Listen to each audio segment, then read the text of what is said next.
When Elena Voss kissed Chicago's most dangerous crime lord in front of 300 people, she wasn't thinking about consequences. She was thinking about survival. Her ex-boyfriend Derek had been stalking her for months, his threats getting darker, his grip tightening. So she did the only thing that made sense in that moment of pure desperation.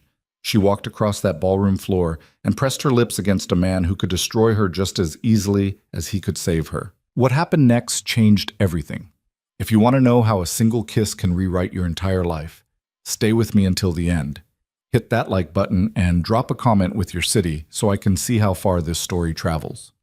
The Sinclair Hotel ballroom smelled like money and lies. Elena stood near the marble column, champagne flute gripped too tight in her hand, watching the city's elite pretend they gave a damn about children's literacy. The dress she wore, midnight blue, borrowed from her roommate Jessa, fit well enough to pass. The makeup covering the yellowing bruise on her left cheekbone was expertly applied. Nobody here knew the girl holding the champagne glass was barely making rent, that her wrist still ached from where it had been twisted 3 days ago, that she'd come to this charity gala on a comp ticket she'd designed the graphics for. Nobody knew anything real about her. That was the point. "You look lost," the voice came from her right. Elena didn't turn. She'd learned not to engage with strange men at events like these. They either wanted something or they wanted to feel important by talking to someone who looked like they didn't belong. "I'm fine," she said, "just people watching."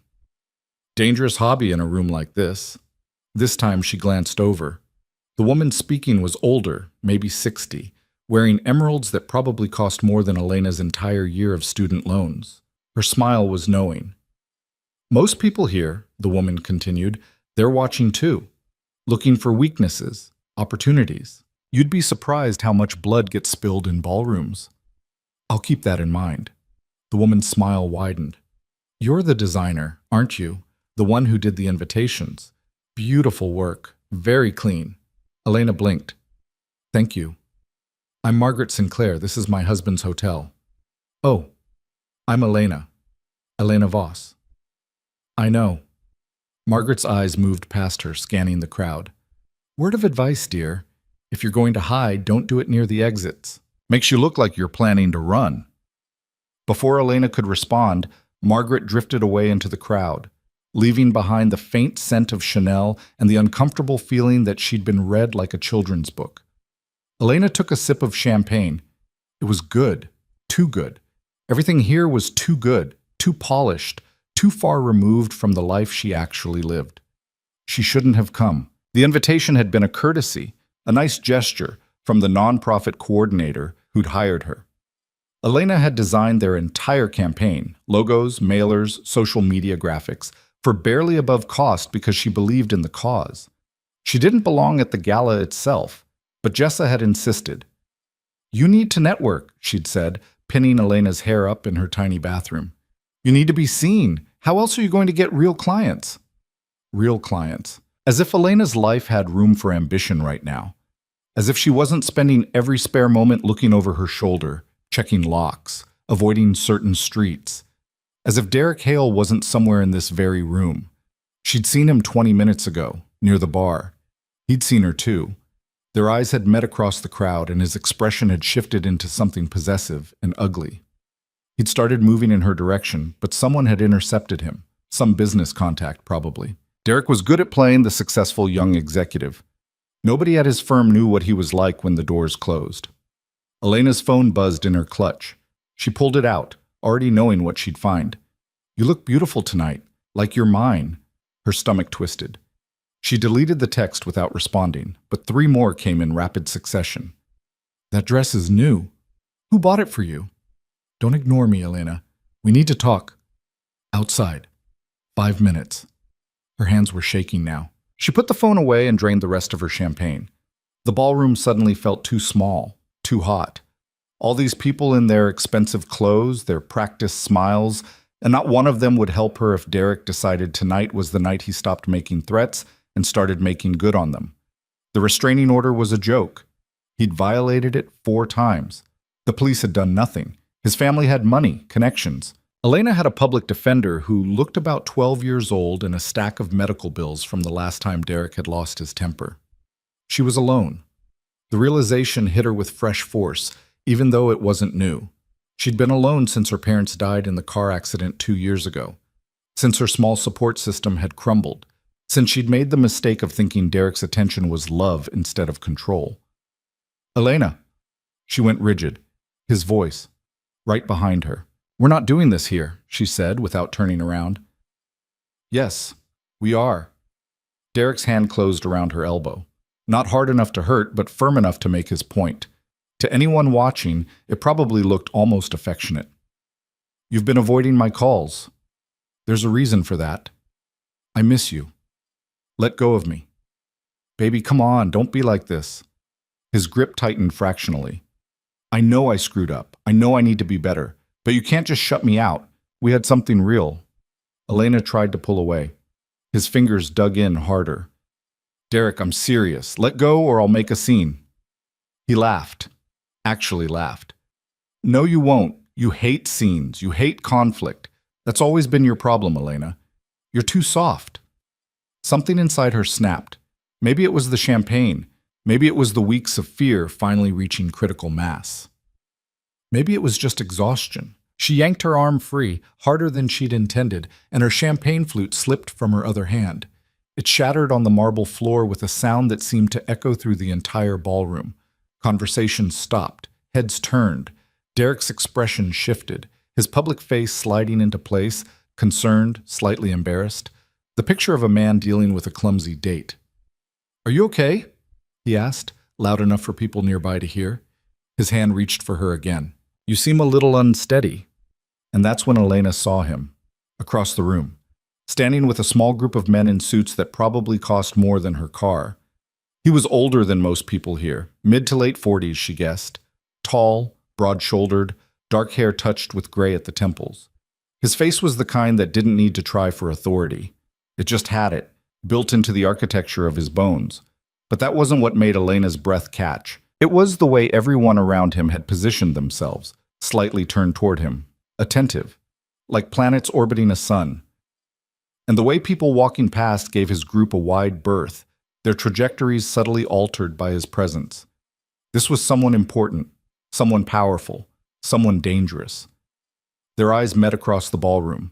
His were dark, unreadable, the kind of eyes that had seen things Elena couldn't imagine. And in that moment, with Derek's hand reaching for her again and panic rising in her throat, Elena Voss made the most reckless decision of her life. She walked toward the stranger. The crowd seemed to part for her. Or maybe she was just pushing through without caring anymore. She was vaguely aware of Derek calling her name, confusion in his voice. Aware of people staring, but all of that faded into background noise. The stranger watched her approach. He didn't move, didn't smile. Just watched with those dark, unreadable eyes. Elena stopped in front of him. She was distantly aware that the men he'd been talking to had gone quiet, that the air around them felt different, charged with something she couldn't name. I'm sorry, she said. Her voice came out steadier than she felt. I need your help. He tilted his head slightly. Do you? It wasn't quite a question. His voice was low, quiet. The kind of voice that didn't need volume to carry weight. My ex-boyfriend won't leave me alone. The words tumbled out. He's been following me, threatening me. The police won't do anything. I don't know what else to do. And you think I can help with that? I think... Elena hesitated. What did she think? She didn't know this man, didn't know anything about him except that he radiated the kind of power that made people step carefully. I think he'll listen to you in a way he won't listen to me. Something flickered in those dark eyes. Amusement, maybe. Or curiosity. Where is he? Elena glanced back. Derek was moving through the crowd toward them, his face tight with anger barely concealed. There, she said. The stranger followed her gaze. His expression didn't change, but something in the air shifted. The men around him tensed slightly, their bodies unconsciously moving into protective positions. Elena! Derek's voice cut through the low murmur of conversation. He was close now, too close. What the hell do you think you're doing? She turned back to the stranger. Their eyes met again, and in that moment, Elena made her second reckless decision. She kissed him. It wasn't tentative, it wasn't soft, She stepped into his space, rose onto her toes, and pressed her mouth to his with all the desperate conviction of a drowning woman grabbing for a lifeline. For a split second, the world stopped. Then his hand came up to the back of her neck, and he kissed her back. It wasn't gentle. His mouth was firm, commanding, and the hand on her neck held her exactly where he wanted her. The kiss lasted maybe 3 seconds, long enough to make a statement, long enough for everyone watching to understand exactly what they were seeing. When he pulled back, Elena's heart was hammering so hard she thought it might crack her ribs. "Well," he said quietly, his thumb brushing the side of her neck. "That's one way to ask." Derek's voice exploded behind them. "What the fuck, Elena?" The stranger's eyes shifted to Derek. He didn't let go of Elena. "You must be the ex-boyfriend. Who the hell are you? Someone you don't want to irritate."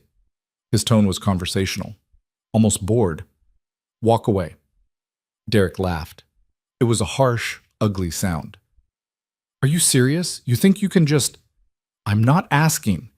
The stranger's voice didn't rise. It didn't need to. "Walk away or you'll be carried away. Your choice." The men around him shifted. Nothing obvious, just a subtle redistribution of weight, the kind of movement that suggested preparation. Derek's face went red. "You can't threaten me. Do you know who my father is?" "No." The stranger paused. "Do you know who I am?" Something in his voice made Derek hesitate. His eyes darted to the men flanking them, then back to the stranger's face. Elena watched the calculation happening in real time. Derek was an asshole, but he wasn't stupid. Whatever he saw in the stranger's expression made him reconsider. "This isn't over," Derek said, but he was already backing up. "Elena, we're going to talk about this." "No," the stranger said.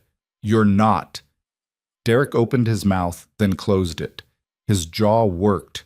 Then he turned and walked away, pushing through the crowd with jerky, angry movements. Elena realized she was holding her breath. She let it out slowly. "Thank you," she whispered.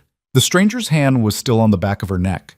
His thumb moved against her skin, a small, deliberate stroke that sent shivers down her spine. "What's your name?" "Elena. Elena Voss." "Elena." He said it like he was tasting it. "I'm Lucien Moretti." The name didn't mean anything to her, but the way the nearest man flinched when he said it meant something. "Thank you," she said again, because she didn't know what else to say. "You kissed me in front of 300 people, Lucien said. His voice was still quiet, but there was something almost amused in it now. "Without asking my name. Without knowing who I was. That's either very brave or very stupid." "Probably stupid." "Probably." His hand dropped from her neck, but he didn't step back. "Did he hurt you?" The question caught her off guard. "What?" "Your ex. Did he hurt you?" It still wasn't quite a question.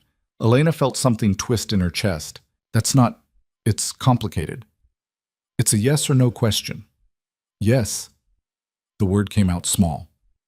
"Yes, he hurt me." Lucien's expression didn't change, but something in his eyes went very cold. "Come with me," he said. "What?" "You came here asking for help. I'm offering it, but not here." He gestured to the ballroom around them. "Too many ears." Elena's instincts were screaming at her. Every self-preservation impulse she had left was telling her to say no, to walk away, to thank him politely and disappear into the crowd. But she looked across the room and saw Derek near the bar, watching them. His phone was out.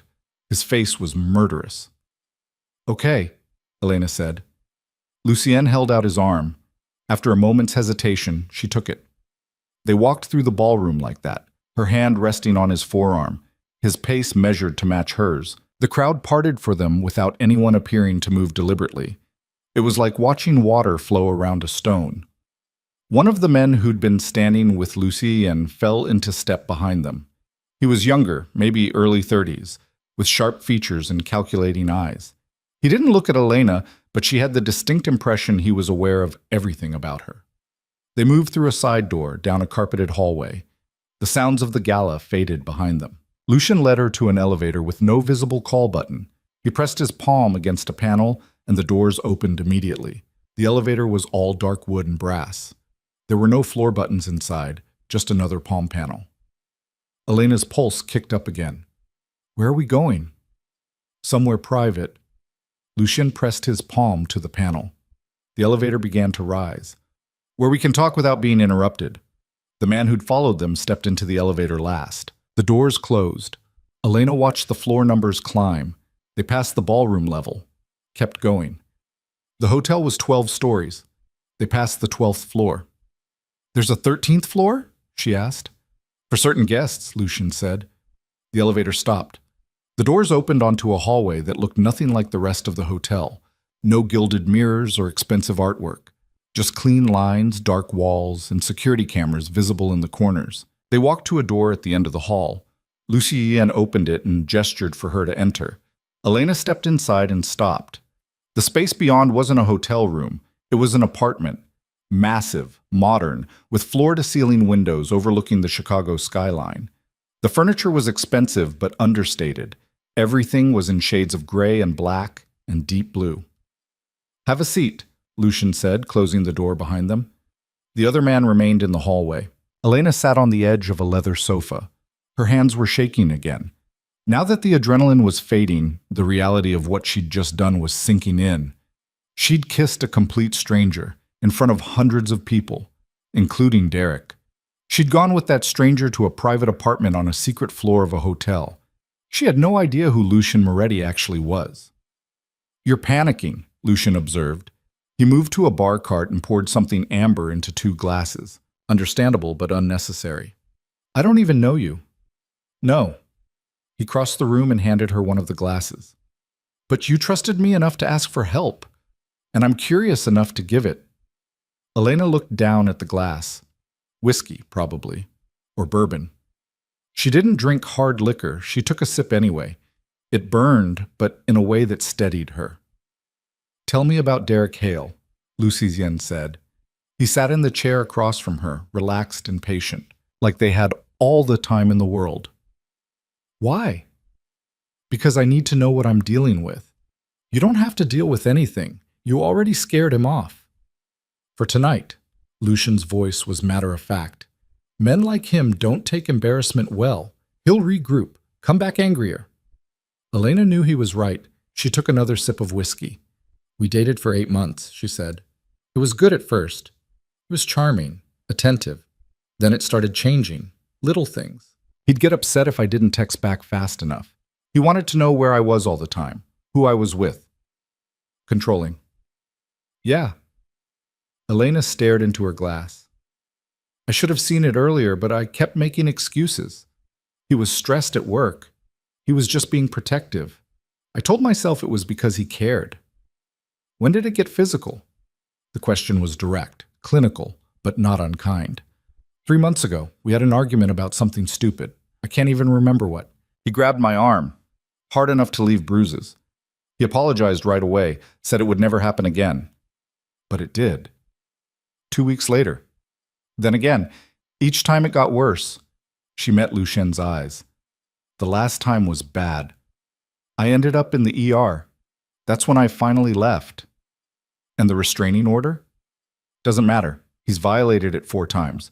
The cops tell me there's nothing they can do unless he actually assaults me again. Her laugh was bitter. So I just have to wait until he puts me in the hospital. Then maybe they'll care. Lucien was quiet for a long moment. His expression hadn't changed, but something in the air around him felt colder. His father is Richard Hale, he said. Hale Industries, manufacturing and distribution, worth about $200 million. Elena blinked. How do you... I make it my business to know people. He took a sip of his own drink. Richard Hale has connections in the Chicago PD City Council. Judges. That's why your restraining order is worthless. Derek has a safety net. Great, so I'm screwed. No. Lucien set his glass down. You came to me. That changes things. I don't understand. Derek's safety net works because people are afraid of his father's money and connections. But there are things money can't buy, like discretion when you've made the wrong enemy. The way he said it made Elena's skin prickle. Who are you? Lucien smiled. It wasn't a warm expression. I'm someone Derek should have walked away from when he had the chance. That's not an answer. It's the only answer I'm giving tonight.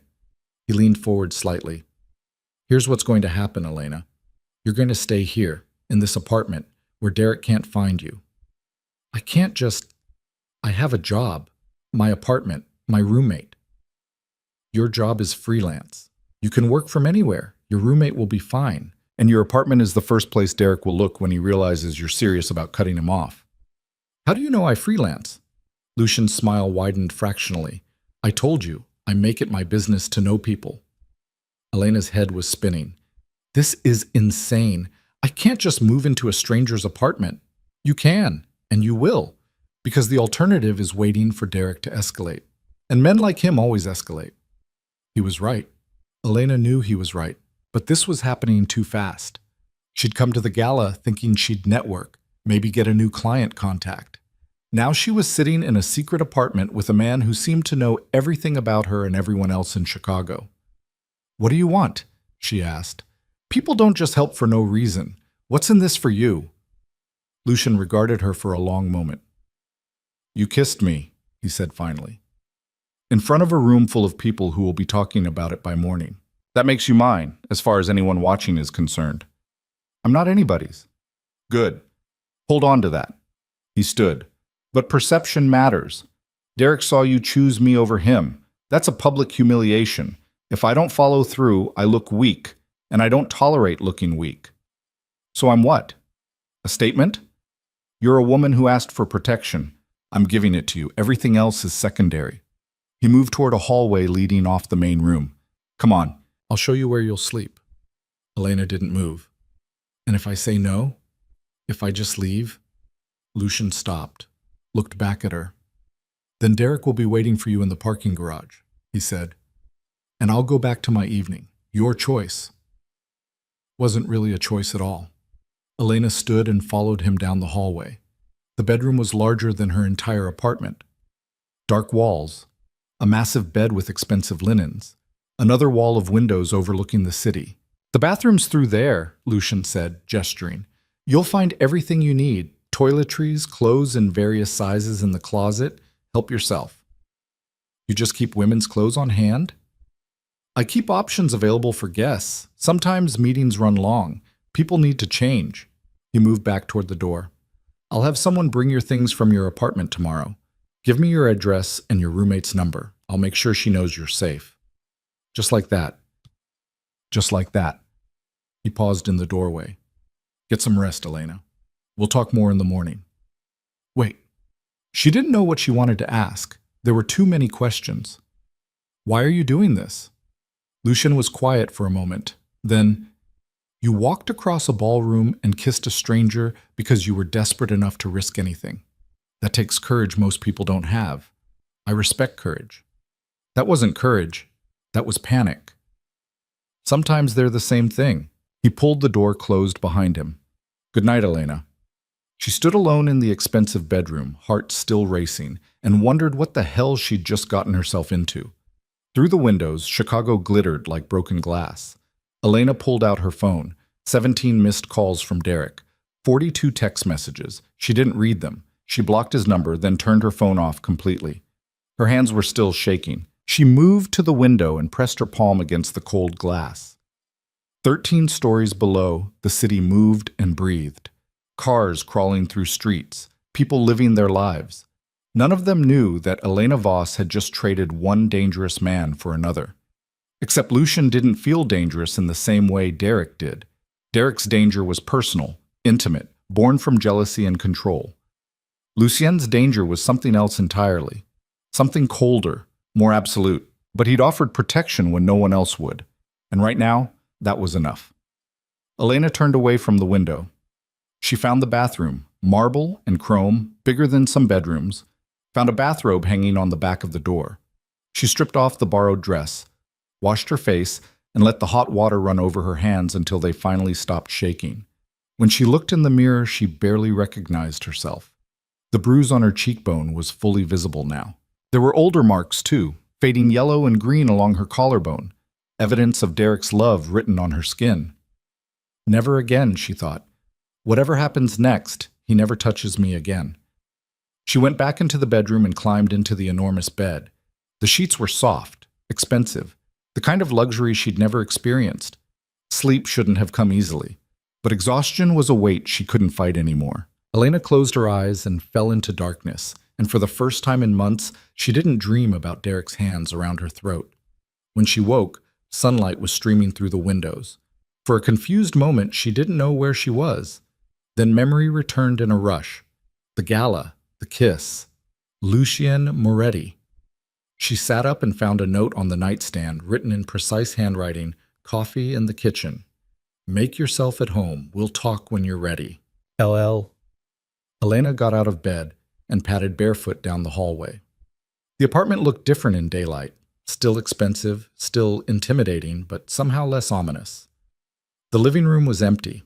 She found the kitchen, all stainless steel and black granite, and discovered a coffee maker already full and hot. She poured herself a cup and stood at the counter, trying to process her new reality. She was living in a stranger's apartment, a stranger who had enough power to make Derek Hale back down with a handful of words. A stranger who knew things about her he shouldn't know. A stranger she'd kissed in front of half of Chicago's elite. The front door opened. Elena jumped, coffee sloshing over the rim of her cup. Lucien entered, dressed differently than last night. Dark jeans, a black sweater. He looked less formal, but no less commanding. "Good morning," he said. "You slept late." Elena glanced at the clock on the stove. 10:47 a.m. "I usually work late." "Not anymore." He moved to the coffee maker and poured his own cup. "Your new schedule is more flexible." "My new schedule?" "You're under my protection now. That comes with adjustments." He leaned against the counter, studying her. "How do you feel?" "Confused, scared, grateful. Take your pick." All reasonable responses. He took a sip of coffee. "I had your things brought over from your apartment. They're in the second bedroom. Your roommate sends her regards." "You talked to Jessa?" "One of my people did. Explained that you're staying with a friend for a while." She was concerned but understood. Elena wondered what exactly had been said to make Jessa understand. "And Derek?" "Quiet so far, but he will make a move. They always do." Lucien's expression was neutral. "When he does, I'll handle it." "How?" "You don't need to worry about the details." "I think I do. This is my life. And I'm protecting it. That requires trust, Elena. Can you do that?" The question hung between them. Elena thought about the restraining order that hadn't protected her, the police who hadn't helped, the system that had failed her at every turn. Then she thought about Derek's face last night, when Lucien had told him to walk away, the fear that had crept into his expression. "I don't have much choice," she said. "There's always a choice. You could leave right now. I wouldn't stop you." "And then what? Go back to my apartment and wait for Derek to show up?" "Probably." Lucien's voice was matter-of-fact. "He knows where you live. He knows your schedule. You'd have maybe a day before he made his move." Elena set her coffee cup down. Her hands were steady now.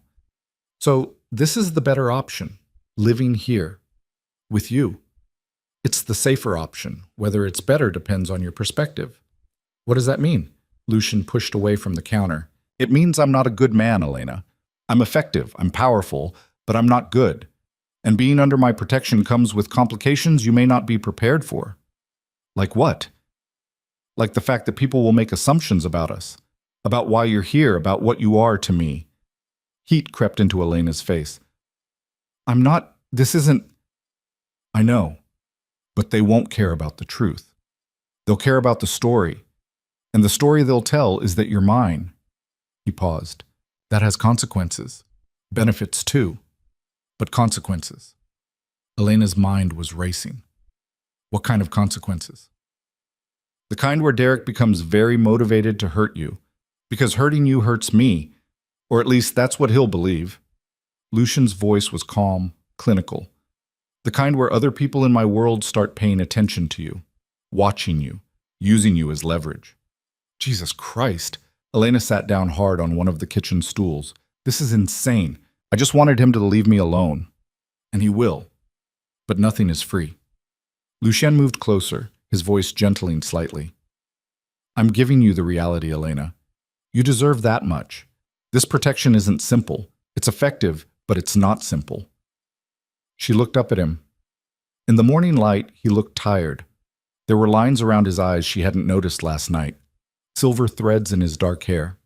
He wasn't young. He wasn't soft. He was exactly what he claimed to be, powerful and dangerous and not good. But he was honest. And right now, honesty felt like the most valuable thing anyone had offered her in months. "Okay," Elena said. "Then tell me the rest. All of it. Who you really are. What this actually costs." Lucian smiled. It was a small, almost sad expression. "Have you ever heard the name Moretti before last night?" "No." "Good. That means I'm doing my job right." He moved to the windows, looking out over the city. "My family has been in Chicago for 3 generations. We've built something here. An organization. Profitable. Influential. Not always legal." Elena's stomach dropped. I prefer to think of it as private security and specialized logistics. But yes, if you want the ugly word, I run a criminal enterprise." He didn't look at her. "Mostly legitimate now. I've been moving things in that direction for years. But the foundation was built on less savory work. You're a mobster.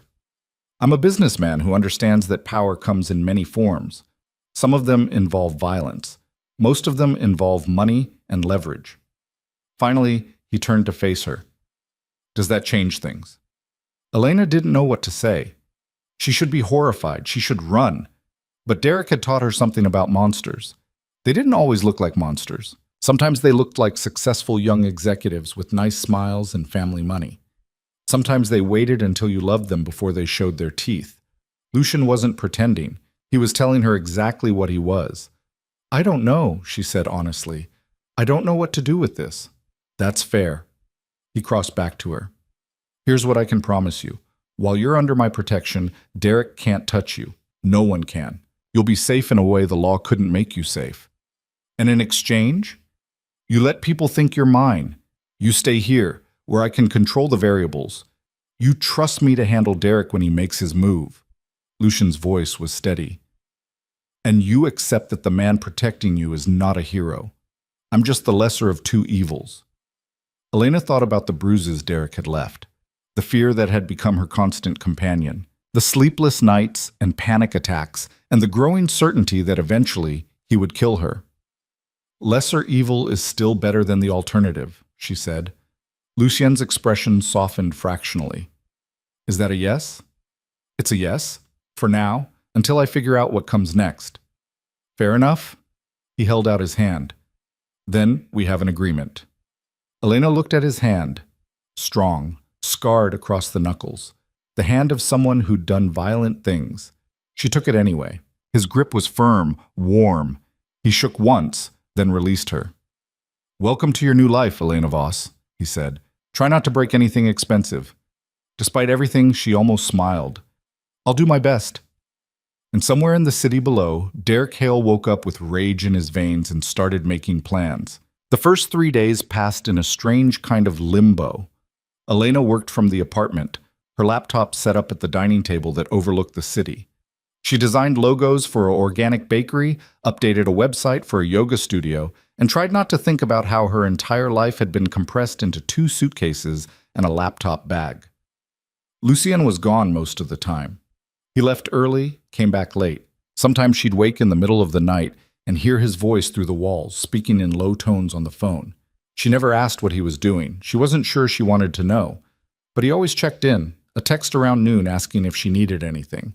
Sometimes he'd come home for lunch, sitting across from her at the table while he ate whatever his chef had prepared. The chef was a quiet man named Vincent, who appeared 3 times a week, stocked the kitchen, and disappeared without small talk. It was the 4th night when things started to shift. Elena was working late, trying to finish a social media campaign for a nonprofit client. She'd lost track of time until she heard the front door open. She glanced at the clock. Nearly midnight. Lucian entered, looking different than she'd ever seen him. His jacket was gone, his shirt partially unbuttoned. There was blood on his knuckles. Elena stood up so fast her chair scraped against the floor. "What happened?" "Nothing you need to worry about." He moved past her toward the kitchen. She followed. "You're bleeding." "Barely." He turned on the faucet and ran cold water over his hands. The blood swirled down the drain, pink and diluted. "Lucien." It's not my blood, Elena. Let it go. The words should have frightened her. Instead, she felt something else. Curiosity, maybe, or recognition. She'd seen violence before, had worn it on her skin. Was it Derek? She asked quietly. Lucian looked at her, water still running over his hands. Derek made a move tonight, tried to hire someone to find you, to convince you to come back to him. Convince? His word, not mine. Lucian shut off the water and reached for a towel. The man he hired works for me. Has for 6 years. So that didn't go the way Derek planned. Elena's pulse kicked up. What did you do? I had a conversation with him about respect, about consequences. Lucien dried his hands carefully. He won't be making that mistake again. You heard him. I educated him. Lucien tossed the towel aside. There's a difference. Elena should have been horrified, should have felt something other than this strange, hollow satisfaction. But all she could think about was Derek's face when he'd grabbed her arm at the gala, the casual cruelty in his eyes. Good, she said. Lucien's eyebrows rose slightly. Good? You think I should feel bad for him after everything he did to me? Elena crossed her arms. I don't. I'm glad he's scared. I'm glad he knows what it feels like. Something shifted in Lucien's expression. He moved closer, studying her face. You're angrier than you let on. I've had practice hiding it. Don't. Not here. His voice was quiet. Anger is honest. Use it. They stood there in the kitchen, the space between them charged with something Elena couldn't name. She was aware of how close he was, how tall, the way he looked at her like he was seeing past all the careful walls she'd built. I should get back to work, she said. It's midnight. I have a deadline. Elena. He said her name like he was trying it out. When's the last time you slept a full night? She didn't answer. That's what I thought. He moved past her, toward the hallway. Come on. Where? You're going to bed. Work can wait. I'm not a child. You can't just order me around. Lucian stopped and looked back at her. You're right, I can't. But I can point out that you've been running on fumes since you got here, and exhaustion makes you sloppy. Sloppy gets you hurt. He was right. She hated that he was right. Elena saved her work and shut her laptop. She followed him down the hallway, but instead of going to her room, Lucian led her to a different door. He opened it to reveal a space she hadn't explored yet. It was a library. Floor-to-ceiling bookshelves lined 2 walls. Leather chairs faced a fireplace. The lighting was warm, soft. I didn't know this was here, Elena said. You didn't ask. Lucian moved to one of the shelves and pulled down a bottle of amber liquid and 2 glasses. Sit. She sat in one of the leather chairs. It was absurdly comfortable. Lucien poured 2 drinks and handed her one. Then he sat across from her, the fireplace between them unlit. Tell me about your parents, he said. The question caught her off guard. Why? Because you mentioned they died. Because I want to know. He took a sip of his drink. You don't have to, but it might help you sleep. Elena looked down at the glass in her hands. The liquor inside was the color of honey. Car accident 2 years ago. Black ice on the highway. My dad lost control. I'm sorry. Everyone says that. Like it helps. She took a drink. It burned less than the whiskey from that first night. They were good people. Better than me, probably. My mom was a teacher. My dad worked construction. They weren't rich, but they were happy. And you were close. Very. Elena felt the familiar ache in her chest. After they died, I had no one. Some distant cousins I barely knew. Friends from college who didn't know what to say. I was alone for the first time in my life. That's when you met Derek. 6 months later. I was working at a coffee shop, trying to get my design business off the ground. He came in every morning, always charming, always interested. He made me feel less alone. Until he didn't. Until he didn't. Elena finished her drink. I kept thinking my parents would have seen through him, would have protected me. But they were gone, and I made my own choices. Lucian was quiet for a moment. Then, my father died when I was 19. Heart attack. I was supposed to take over his business, but I was a stupid kid who thought I knew better. I made mistakes, got people hurt. Took me years to fix what I broke. It was the first personal thing he'd shared. Elena looked up at him. Did you fix it? Most of it. Some things stay broken. He set his glass down. The point is, we all make choices we regret. The trick is learning from them without letting them destroy you. Is that what you did? I'm still learning. He stood. Get some sleep, Elena. Tomorrow's going to be busy. Why? What's tomorrow? You're meeting someone, a friend of mine. She's going to help you. Help me with what? Lucian smiled. It was a sharp expression. Self-defense. If Derek comes at you again, you're going to be ready. The next morning, Elena met Sophia Cruz in the apartment's private gym. She was a woman in her mid-30s, compact and muscled, with dark hair pulled back in a severe ponytail. Her handshake was crushing. Lucien says you need to learn how to fight, Sophia said without preamble. I don't know if I'd put it that way. I would. You've been a victim long enough. Time to be something else. Sophia moved to the center of the mat. Show me your stance. Elena had no idea what her stance was supposed to be. She stood there awkwardly. Jesus. Sophia shook her head. Okay, we're starting from zero. That's fine. Come here. For the next hour, Sophia put Elena through the basics. How to stand. How to make a proper fist. How to throw a punch without breaking her own thumb. It was exhausting and frustrating, and Elena kept doing it wrong. Again, Sophia said for the 20th time. I can't. You can. You're just afraid of hurting yourself, but pain is information. It tells you what not to do. Sophia demonstrated the movement again. Watch. Hip rotation. That's where the power comes from. Elena tried again. This time the punch felt different, solid. Better. Again. By the time Lucien appeared in the doorway, Elena was drenched in sweat and her arms felt like rubber, but she'd landed a decent hit on the practice pad. How's she doing? Lucien asked. Terrible. But she's trying. Sophia grinned. Give me 2 weeks. I'll have her dangerous. I'm counting on it. Lucien looked at Elena. Shower, then lunch. We have somewhere to be. 20 minutes later, Elena was clean and dressed in clothes that had appeared in her closet. She didn't ask how Lucien knew her size. She was starting to accept that he knew things he shouldn't. They took the elevator down to the parking garage. Lucien's car was a black sedan, expensive but not flashy. The driver was the same man who'd been in the elevator that first night. Elena, this is Marco. He's head of my security. Marco nodded at her in the rearview mirror. Miss Voss? Just Elena is fine. They drove through the city. Elena watched the streets pass. Familiar, but distant. She'd lived in Chicago for 6 years, but this felt like a different version of it. Cleaner, wealthier.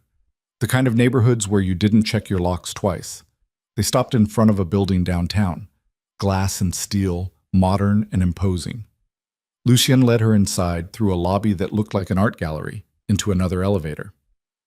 Where are we? Elena asked. My office. The elevator opened onto a floor that was all open space and sleek design. People moved efficiently, conversations happening in low tones. Everyone who saw Lucien nodded with respect, some with fear. His actual office was in the corner, windows on 2 sides. The desk was massive. The furniture was minimal. There was no clutter, no personal touches. It looked like a space designed for business, not comfort. A woman was waiting for them. She was younger than Elena, maybe 22, with red hair and sharp green eyes. She stood when they entered. Elena, this is Kat. She's going to be working with you. Kat held out her hand. Nice to meet you. Elena shook it, confused. Working with me on what? Your business. Lucien moved to his desk and pulled out a folder. You're a talented designer, but you're undercharging and taking jobs that waste your time. Kat's going to help you fix that. Elena stared at him. I don't need help with my business. Yes, you do. You're good at the work, but terrible at the business side. That stops now. He handed the folder to Kat. Show her. Kat opened the folder and spread several documents across the desk. Elena recognized them. Her tax returns, her client contracts, her invoices. How did you get these? Elena's voice was tight. You're living in my home, under my protection. That means I know everything about you. Lucien's tone was matter-of-fact. Your business has potential, but you're charging a third of what you should. You're taking clients who pay late or don't pay at all. And you're working 60-hour weeks for poverty wages. Heat flooded Elena's face. That's none of your business. It is when you're under my roof. I don't protect people who can't protect themselves. He gestured to Kat. She's going to help you build a real client base, set proper rates, create contracts that actually protect you, and in 6 months, you're going to be making real money. I didn't ask for this. No, but you need it. Lucian's voice was firm.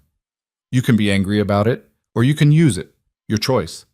Elena wanted to argue, wanted to throw his charity back in his face, but she looked at the numbers Kat had laid out and felt something crack inside her. He was right. She'd been surviving, not building, accepting whatever scraps clients threw her way because she was too afraid to ask for what she was worth. Fine, she said, but I'm in charge. She advises, I decide. Lucien smiled. Fair enough.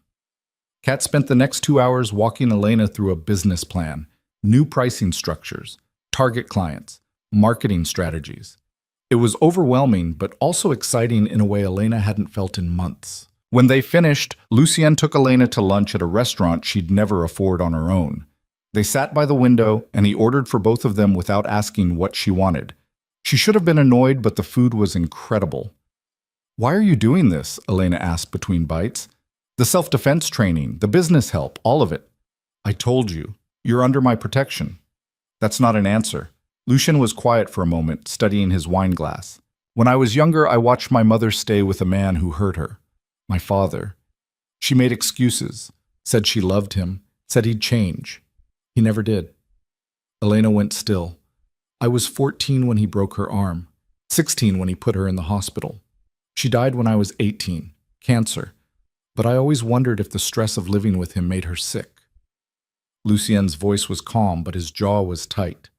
I swore then that I'd never stand by while a man terrorized a woman. Never let it happen if I had the power to stop it. I'm sorry.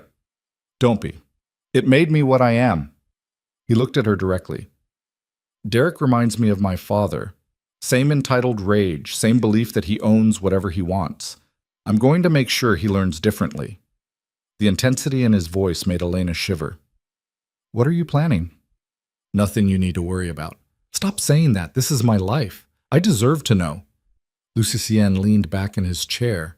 Derek's father has been making inquiries, trying to find out who I am, what I do. He's scared for his son. That's good. Fear makes people careful. Or desperate. Also true.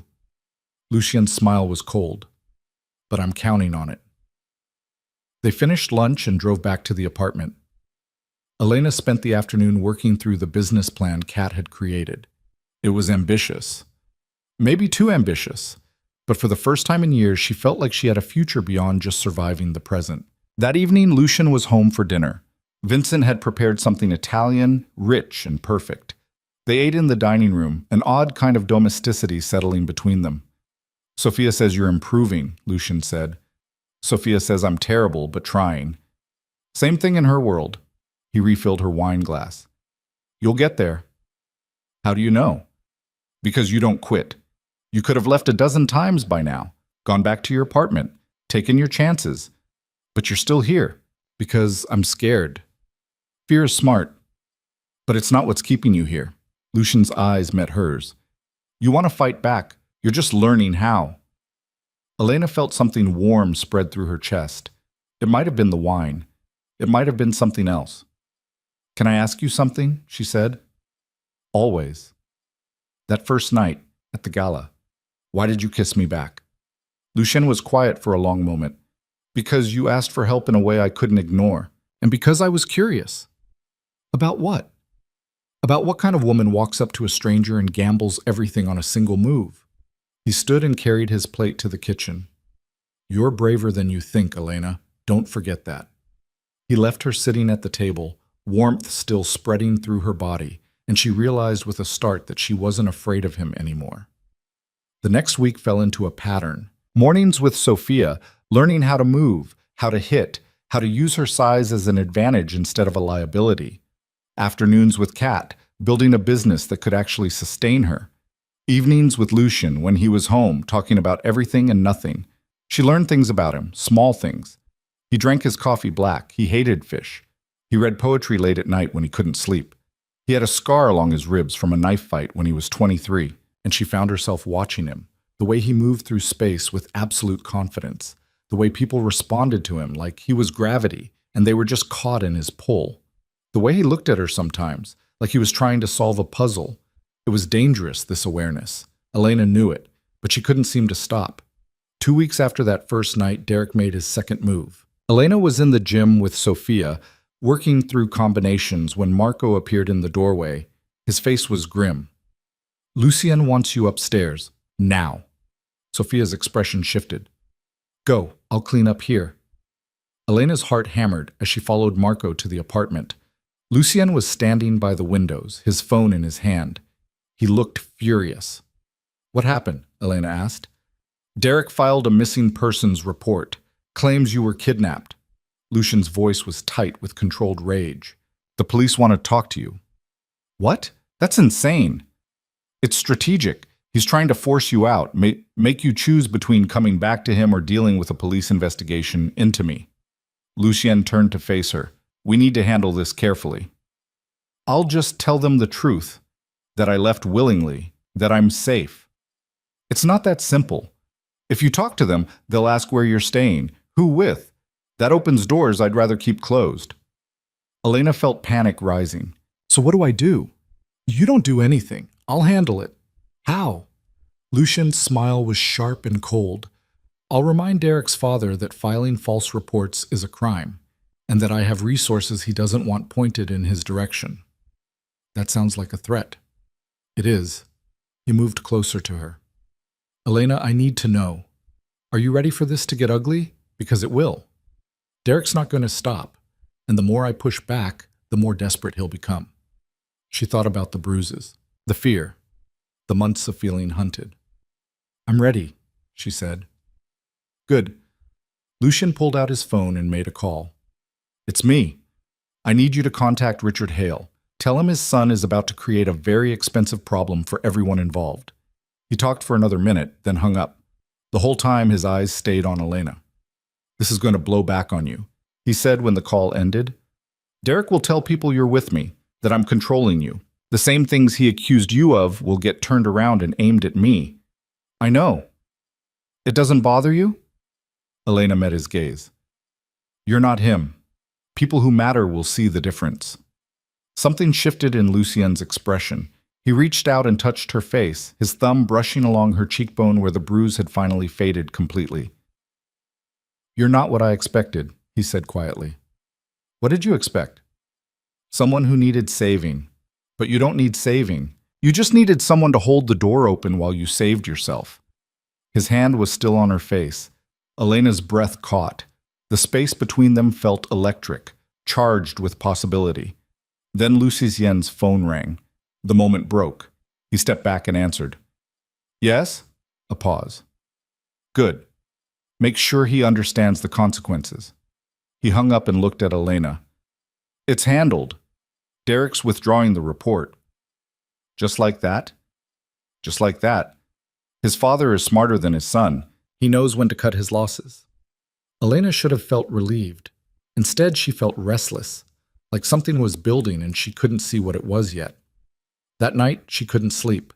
She got up around 2 in the morning and found Lucien in the library, reading in one of the leather chairs. He looked up when she entered. "Can't sleep?" he asked. "Too much on my mind." "Want to talk about it?" Elena sat in the chair across from him. "I keep waiting for the other shoe to drop, for Derek to do something worse, or for you to decide I'm too much trouble. I don't give up on people I've claimed to protect. Even when it gets complicated? Especially then." He closed his book. "You think this is complicated? You should see some of the situations I've navigated." "Tell me one." Lucien smiled. 3 years ago, a rival organization tried to take over my territory. They kidnapped someone close to me, held him for ransom. They thought I'd negotiate. "Did you?" "No. I burned their operation to the ground, got my man back, made sure everyone knew what happens when you take what's mine." His voice was calm, almost casual. "Complicated is my normal, Elena. You're refreshingly straightforward." I kissed you in front of 300 people. That's not straightforward. It was honest. Desperate, but honest. I respect that more than all the careful games most people play. They sat in comfortable silence for a while. Then Elena said, "Can I ask you something personal?" "You can ask. I might not answer." "Have you ever been in love?" Lucien's expression shifted. Something guarded came into his eyes. "Once. A long time ago." "What happened?" "She wanted a different life than I could give her. Someone safer, less complicated." He looked at Elena. "She was smart to leave." "Do you regret it?" "I regret that I couldn't be what she needed, but I don't regret who I am." He stood.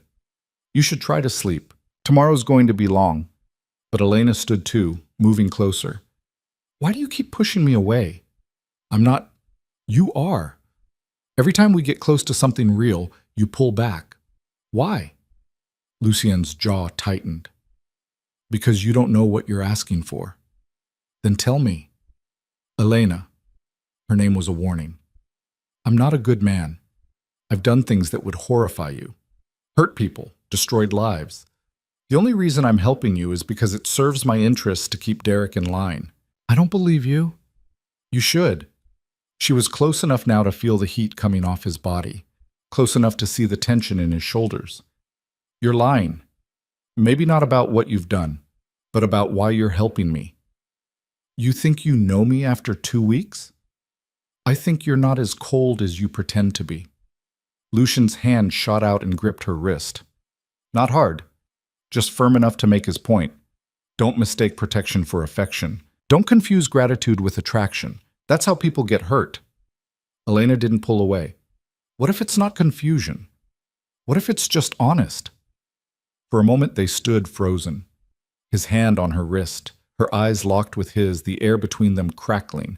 Then Lucian released her and stepped back. "Go to bed, Elena."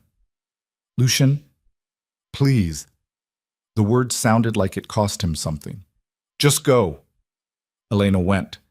But lying in bed, staring at the ceiling, she knew something had changed. The careful distance they'd been maintaining was cracking, and she wasn't sure either of them could stop what came next. The morning came too bright and too early.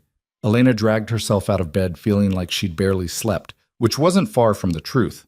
She'd spent most of the night replaying that moment in the library, the way Lucien had looked at her, the tension in his voice when he'd told her to go. She showered and dressed, trying to shake off the restlessness that had settled into her bones. When she emerged from her room, she found Lucian already gone. There was a note on the kitchen counter in his precise handwriting. "Meeting all day. Sophia at 10, Kat at 2.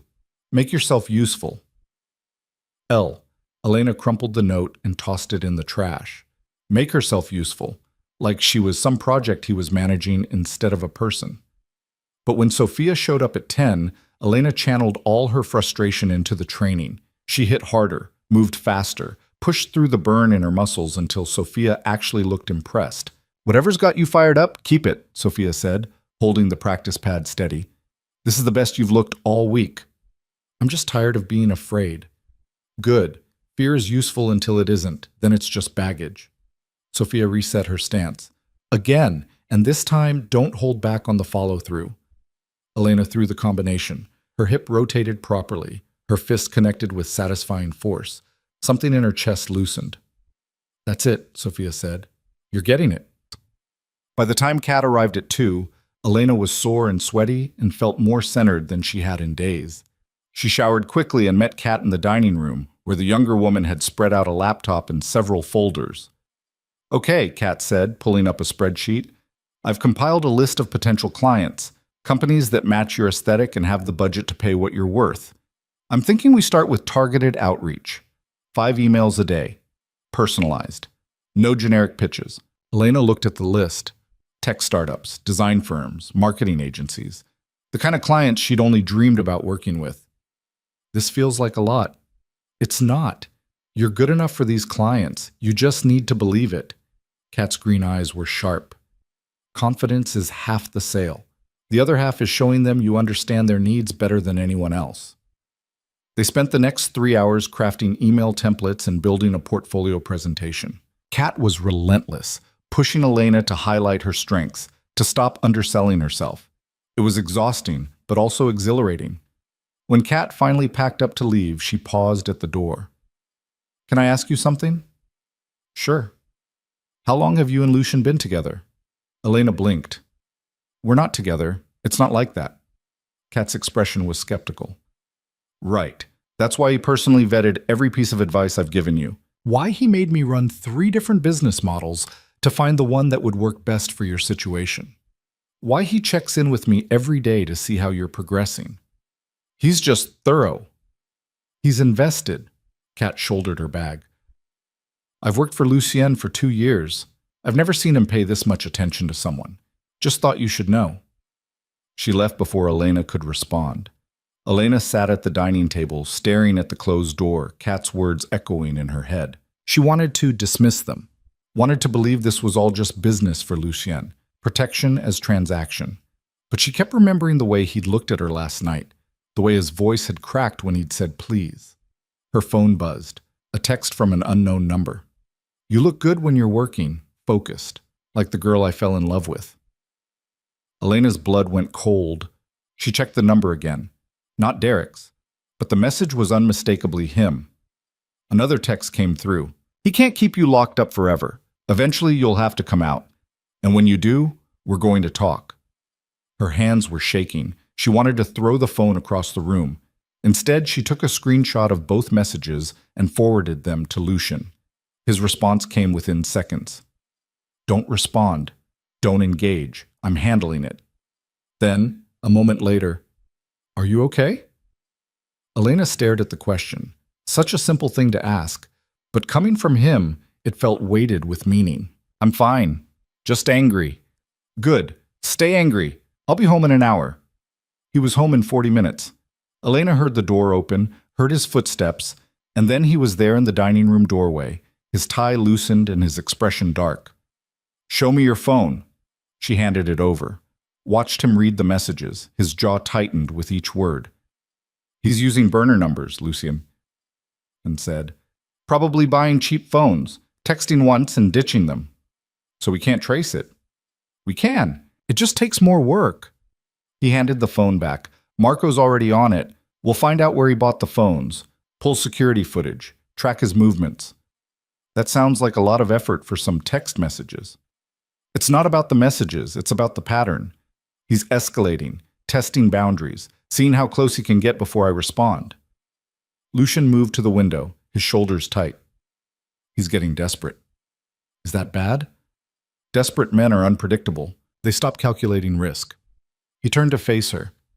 "I need you to stay inside for the next few days. No leaving the apartment without Marco or me." "I've been inside for 3 weeks. I'm going crazy." "I know, but until we figure out Derek's next move, I need you safe." Elena stood, frustration boiling over. "I didn't leave one cage just to live in another. I need air. I need to feel like a person instead of a prisoner." "You're not a prisoner." "Then let me leave." "Elena, please." She hated the pleading note in her voice, but couldn't stop it. "Just for an hour. Anywhere. I don't care where. I just need to be outside these walls." Lucian studied her for a long moment. Then he sighed. "Get your coat." 20 minutes later, they were walking along the lakefront. The wind off Lake Michigan was sharp and cold, but Elena didn't care. She breathed in the autumn air like she'd been drowning and finally found the surface. Marco followed at a discreet distance. Elena could see him in her peripheral vision, always there but trying to be invisible. "Better?" Lucien asked. "Much." She pulled her coat tighter. "Thank you." "You don't need to thank me for basic decency." "Apparently I do. Derek never would have let me out if I'd asked." "I'm not Derek." "I know." Elena glanced at him. "That's becoming very clear." They walked in silence for a while. The path was mostly empty, just a few joggers and dog walkers. The city felt distant here, softened by the sound of water and wind. "Can I ask you something?" Elena said. "You ask me a lot of questions."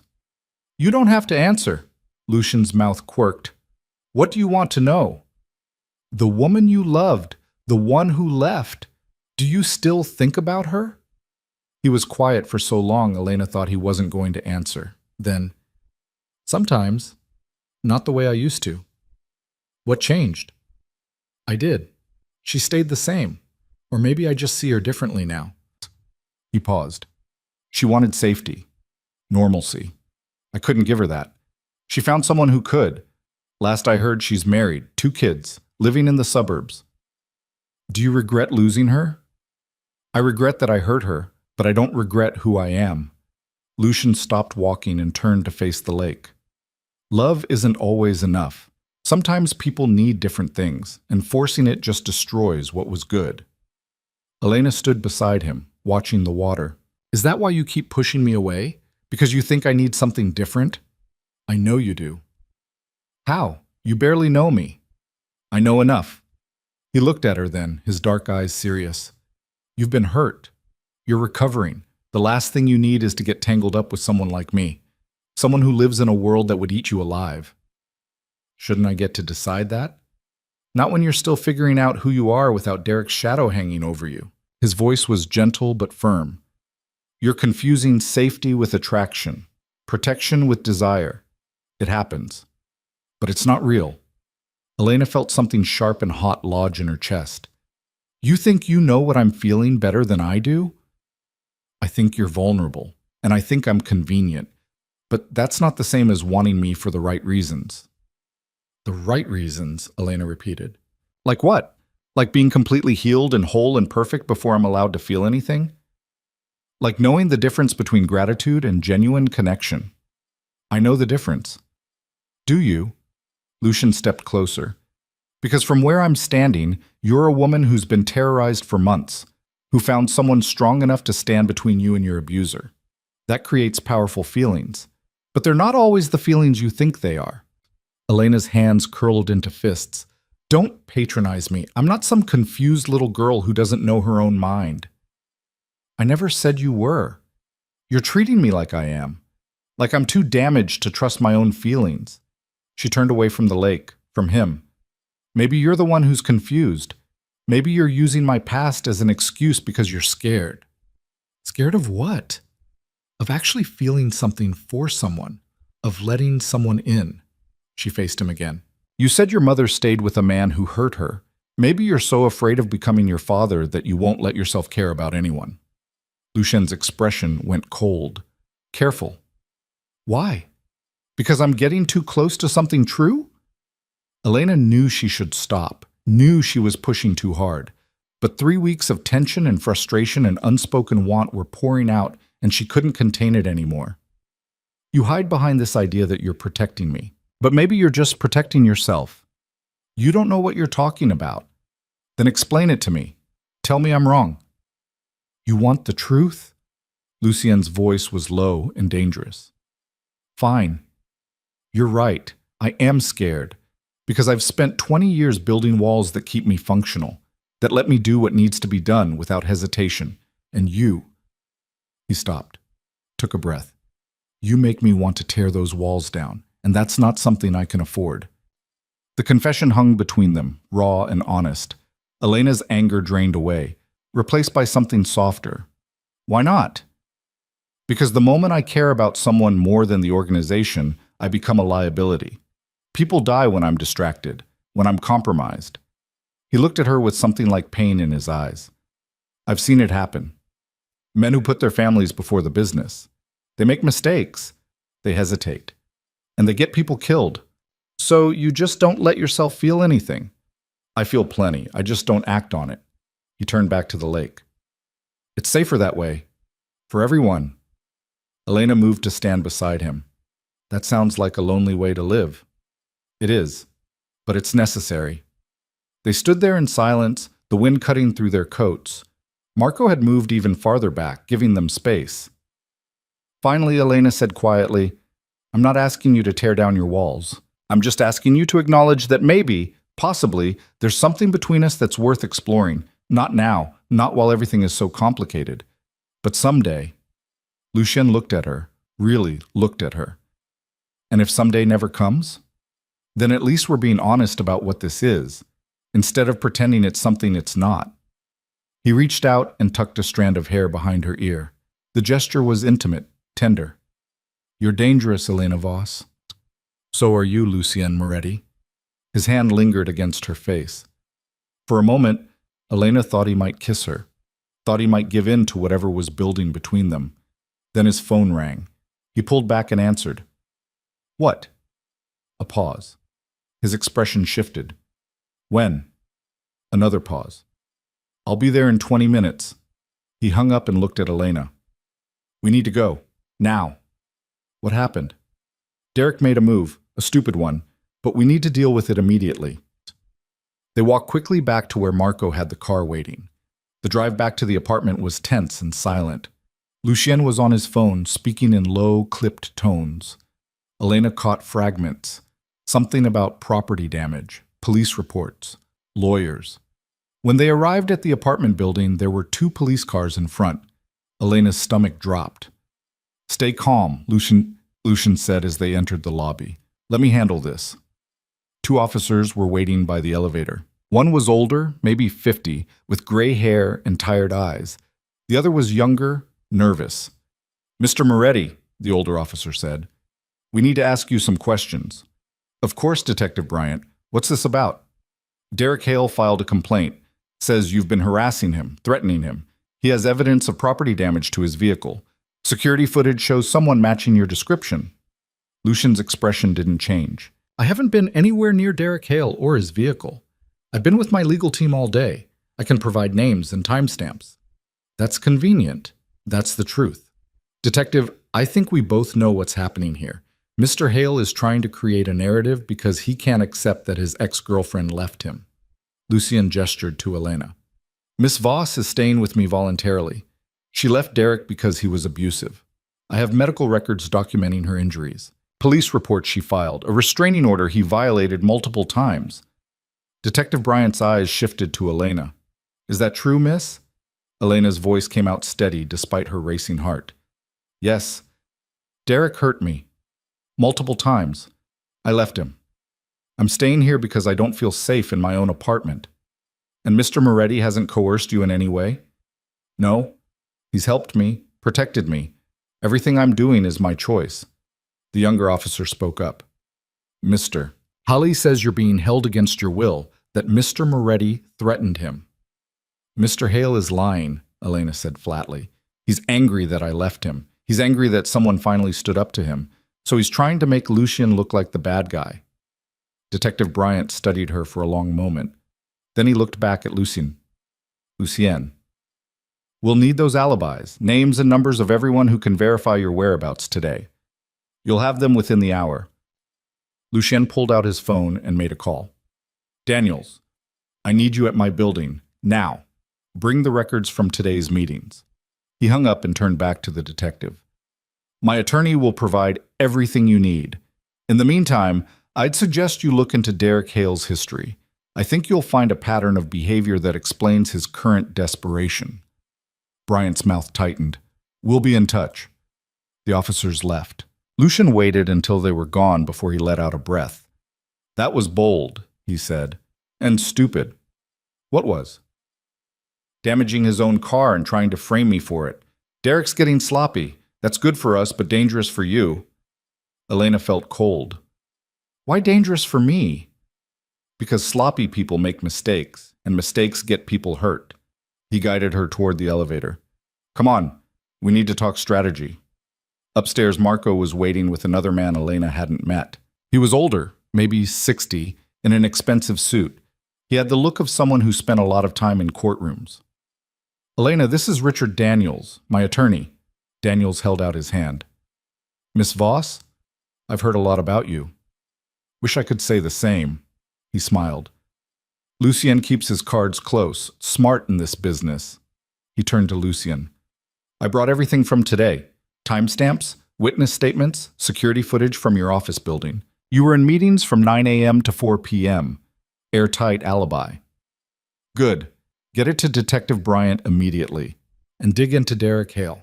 I want everything. Traffic violations, bar fights, restraining orders from other women, anything that establishes a pattern. Already on it, I have an investigator pulling records now. Daniels pulled out a folder. I also took the liberty of getting a restraining order filed on your behalf, Miss Voss. Against Derek. This one will actually be enforced. How can you guarantee that?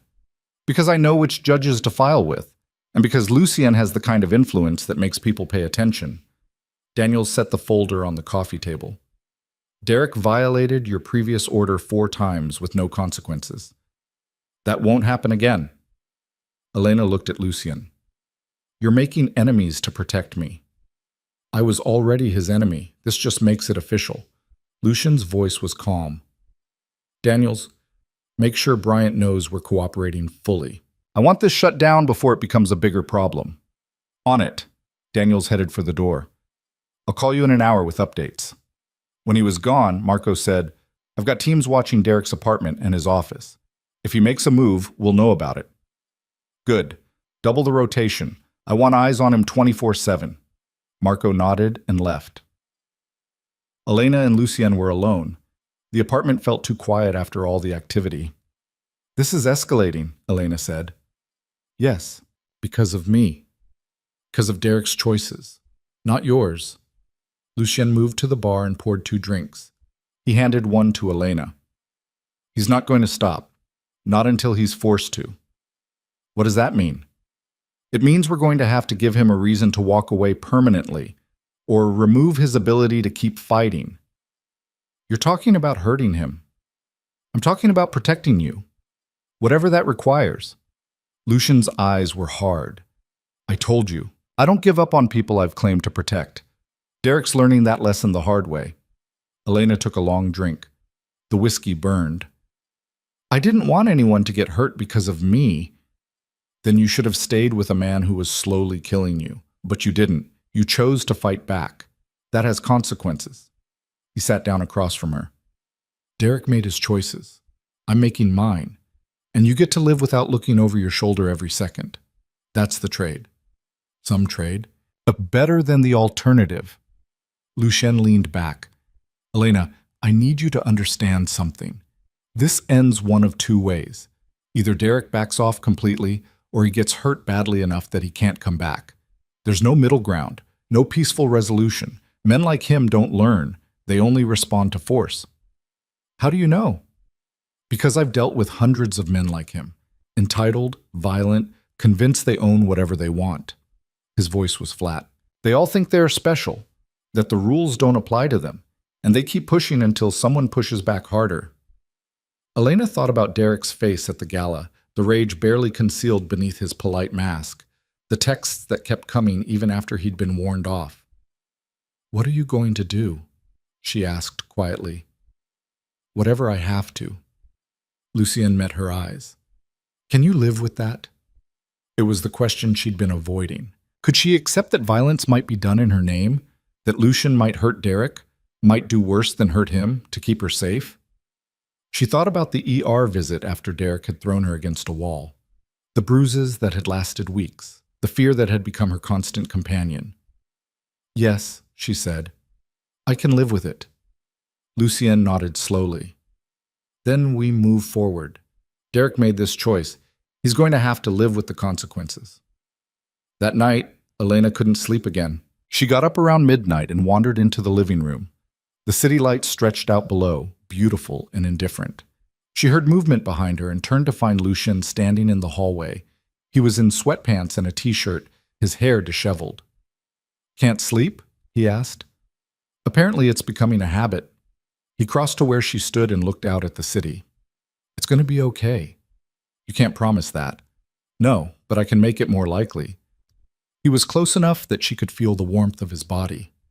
Elena, about what you said earlier, at the lake. You don't have to. Let me finish. He turned to face her. You were right. I am scared of caring too much, of becoming compromised. But I'm more scared of something happening to you because I held back when I should have gone all in. Elena's breath caught. What are you saying? I'm saying I'm going to protect you with everything I have. And if that means crossing lines I swore I wouldn't cross, then I'll cross them. Because you're worth it. Lucien, he reached out and cupped her face in both hands. You're worth it, he repeated. Then he kissed her. It wasn't gentle. It was fierce and desperate and everything they'd been holding back for 3 weeks. Elena's hands fisted in his shirt, pulling him closer. His arms wrapped around her, lifting her onto her toes. When they finally broke apart, both breathing hard, Lucien rested his forehead against hers. "This is a terrible idea," he said. "Probably. You're still recovering, still figuring things out." "I know. And I'm still not a good man." "I don't care." Elena pulled back enough to look at him. "I don't need you to be good. I need you to be honest. Can you do that?" "Yes." "Then that's enough." She kissed him again, softer this time. "For now, that's enough."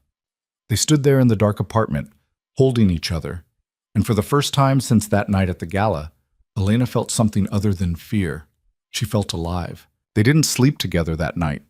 After the kiss, after the admission, Lucien had pulled back with visible effort and told her they needed to take things slowly. Elena had wanted to argue, but the look in his eyes stopped her.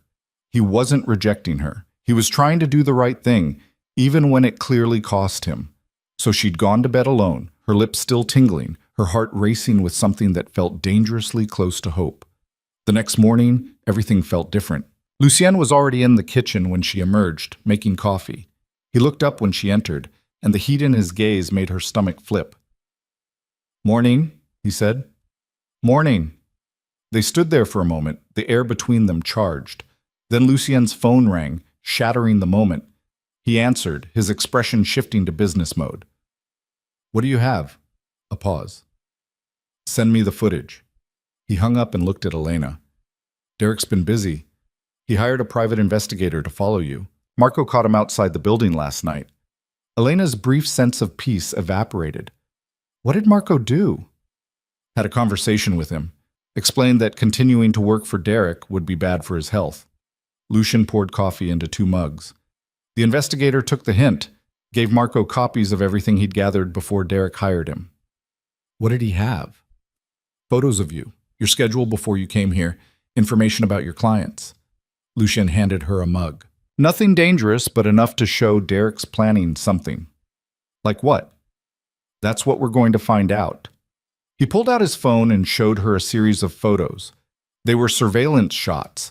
Elena leaving her old apartment, walking to the coffee shop she used to frequent, meeting with clients. The dates went back weeks, 2 before the gala. "He's been watching me for a long time," Elena said quietly. "Stalking you. There's a difference." Lucien put the phone away.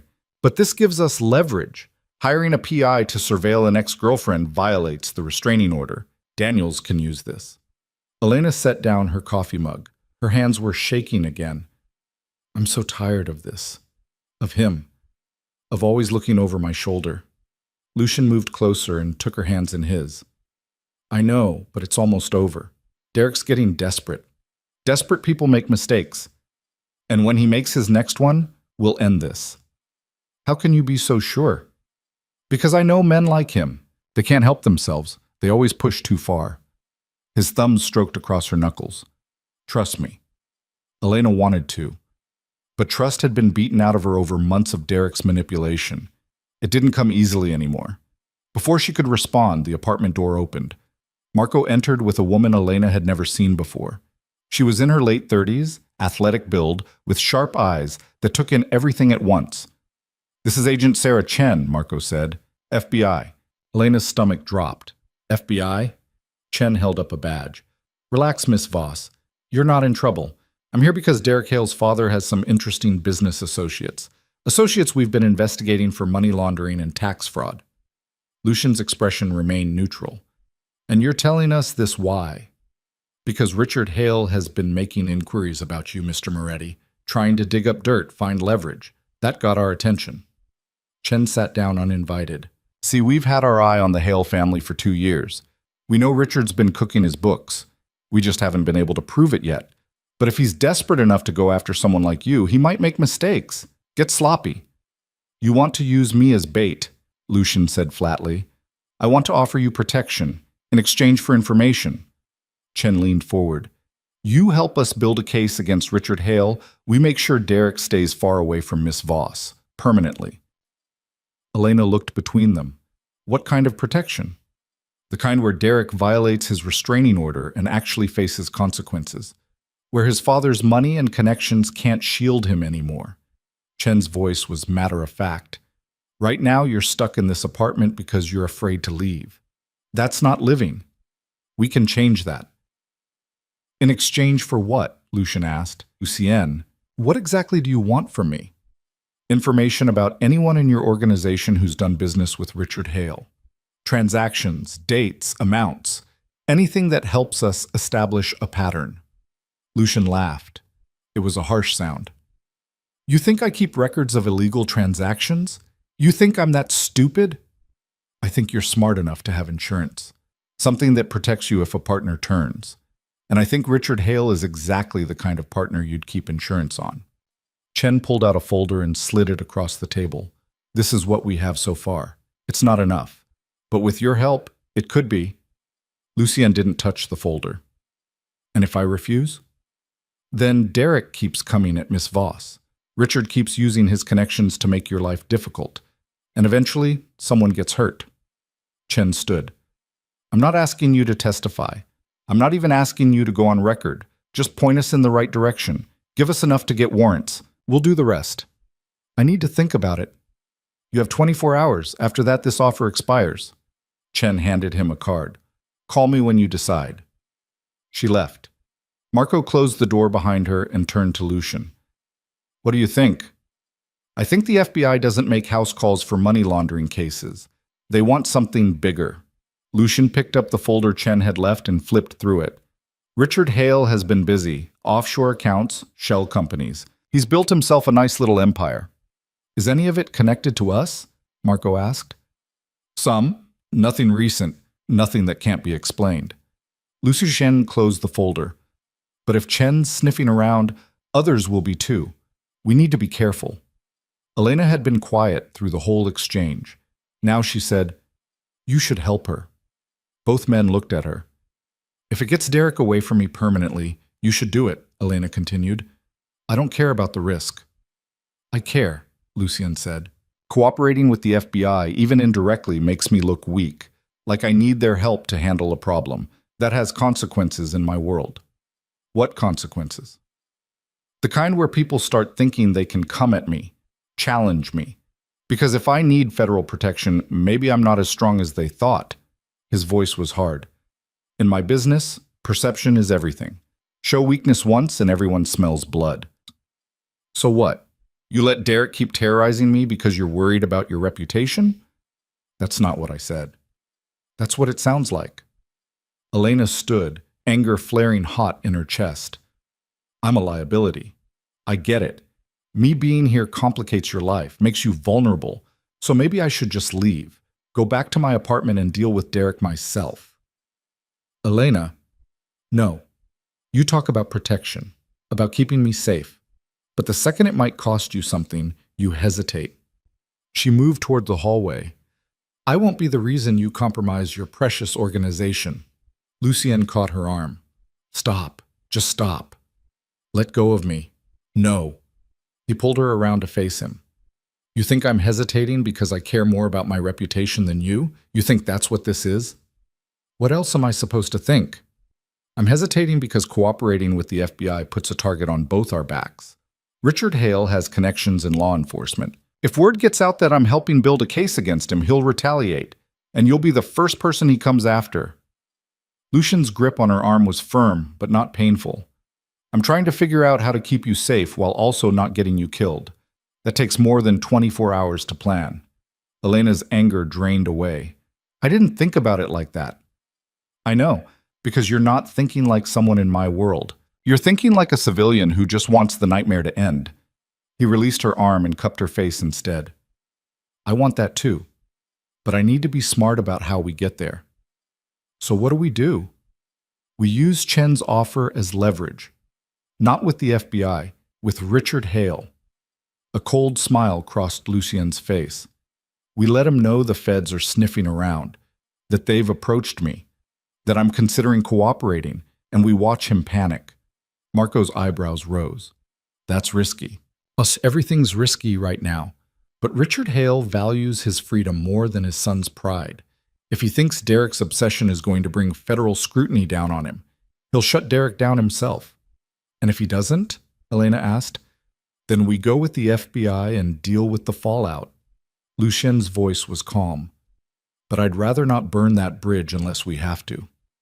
He made several calls over the next hour. Elena listened from the couch, trying to piece together what was happening. Lucien spoke in careful language, never saying anything explicit but making his meaning clear. He was reaching out to intermediaries, people who could carry messages to Richard Hale without being traced back to him. When he finally hung up, he looked tired. Now we wait, he said. How long? Not long. Richard's smart. He'll understand the message. Lucien was right. 3 hours later, his phone rang. He listened for a moment, then smiled. Put him through. A pause. Richard, good to hear from you. Another pause. Yes, I'm aware of the situation. Your son has become a problem. His voice was pleasant, almost friendly. I understand you want to handle this internally. That's wise. Family matters should stay in the family. Elena couldn't hear the other side of the conversation, but she watched Lucien's expression shift from pleasant to cold. Here's what's going to happen, Lucien said. Derek is going to drop all charges. He's going to stop contacting Elena. He's going to disappear from her life completely. In exchange, I'll make sure the federal agents who've been asking questions about your offshore accounts lose interest. Silence on Lucien's end. Then, I'm glad we understand each other. You have until end of business tomorrow. After that, I can't control what the FBI does with the information they already have. He hung up and looked at Elena. It's done. Just like that? Just like that. Richard knows when he's cornered. He'll make Derek back off. What if Derek doesn't listen to his father? He will. Because Richard will make it clear that Derek's obsession is threatening the family fortune. And Richard didn't build his empire by letting anyone, including his son, jeopardize it. Elena wanted to believe him, but Derek had never responded well to being told what to do. You're assuming he'll be rational. I'm assuming his father has more leverage than you did. Money, inheritance, access to the family business. Richard can take all of that away. Lucien sat down beside her. Trust me, this is how it ends. Not with violence, not with the FBI, just with a father choosing his freedom over his son's vendetta. That night, Lucien took Elena to dinner. Not to the apartment's dining room, but to a real restaurant. A small Italian place tucked into a quiet neighborhood, the kind of place that didn't take reservations but somehow had a table ready when Lucien walked in. They sat in a corner booth, candlelight flickering between them. It felt almost normal, like they were just two people on a date, not a crime lord and the woman he was protecting from her abusive ex. How did you find this place? Elena asked, looking around at the cozy interior. My mother used to bring me here, before she got sick. Lucien's voice was soft. The owner's son and I grew up together, played baseball in the same league, got into trouble in the same alleys. You played baseball? For a while, until I realized I was better at other things. He smiled. I wasn't very good, too impatient, always swinging for the fences instead of just getting on base. Elena tried to picture a young Lucien, full of impatience and untamed energy. It was hard to reconcile with the controlled man sitting across from her. What changed? She asked. My father died. I had to grow up fast, take over responsibilities I wasn't ready for. He took a sip of wine. Baseball stopped mattering. The food arrived, homemade pasta, simple but perfect. They ate in comfortable silence for a while. Then Elena said, Tell me something true, something you've never told anyone else. Lucien looked up, surprised. Why? Because I want to know you, not the version you show the world, the real you. He was quiet for a long time, then, I'm afraid of dying alone, of building this empire and having no one care when I'm gone, of being just another name on a headstone that no one visits. The confession was raw, honest. Elena reached across the table and took his hand. You won't be alone. You can't promise that. Neither can you, but we can choose to believe it anyway. She squeezed his fingers. Now you ask me something. What do you want? Lucien's dark eyes were serious. Not what you think you should want. Not what's practical. What do you actually want from your life? Elena had to think about it. For so long she'd wanted safety, wanted Derek gone, wanted to stop being afraid. But underneath all that, what did she actually want? I want to matter, she said finally. I want to create things that mean something, to help people, to build a life that's mine, not something I fell into or something someone else chose for me. She paused. And I want to be with someone who sees me, all of me, not just the parts that are easy or convenient. That's a tall order. I'm worth it. She said it with more confidence than she felt. Lucien's smile was genuine, warm. Yes, you are. They finished dinner and walked back to the car. The night was cold, but Elena felt warm from the wine and the conversation, and the way Lucien's hand rested on the small of her back. When they got back to the apartment, everything felt different, charged, like something had shifted between them during dinner and neither of them could pretend otherwise. Lucien poured them both a drink. They stood by the windows, looking out at the city. Thank you for tonight, Elena said, for treating me like a person instead of a problem to solve. You've never been a problem. He turned to face her. Complicated, yes, but never a problem. Elena set down her glass and moved closer. Lucienne. Elena. Her name on his lips felt like a warning and an invitation all at once. I know we said we'd take things slow, but I don't want slow anymore. I want you. You're still... I know what I am, and I know what I want. She reached up and touched his face. Stop protecting me from myself. I'm asking for this. Clearly. Deliberately. I want you. Lucien's control cracked. He kissed her hard, backing her against the window. His hands were everywhere, in her hair, on her waist, cupping her face. Elena matched his intensity, pulling him closer, needing to feel all of him. They made it to his bedroom, barely. Clothes came off in a trail from the hallway, and when he finally laid her down on his bed, his eyes were dark with want and something that looked like reverence. You're sure? He asked, one last check. I've never been more sure of anything.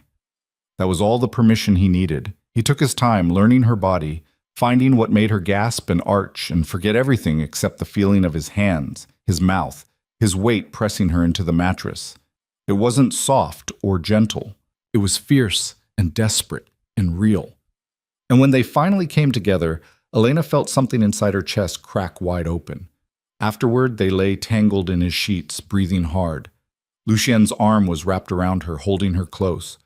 Elena felt safe in a way she'd never experienced before. Not protected, not sheltered, just seen and wanted and valued. Stay with me, Lucien said quietly. Not just tonight. Really stay. I thought that was already the plan. I mean after Derek's gone, after you don't need protection anymore. Stay anyway. Elena turned to look at him. His face was serious, vulnerable in the dim light. Are you asking me to move in with you? I'm asking you not to leave when you don't have to anymore. His hand traced patterns on her bare shoulder. I know it's fast. I know we're doing this backward. But I don't care.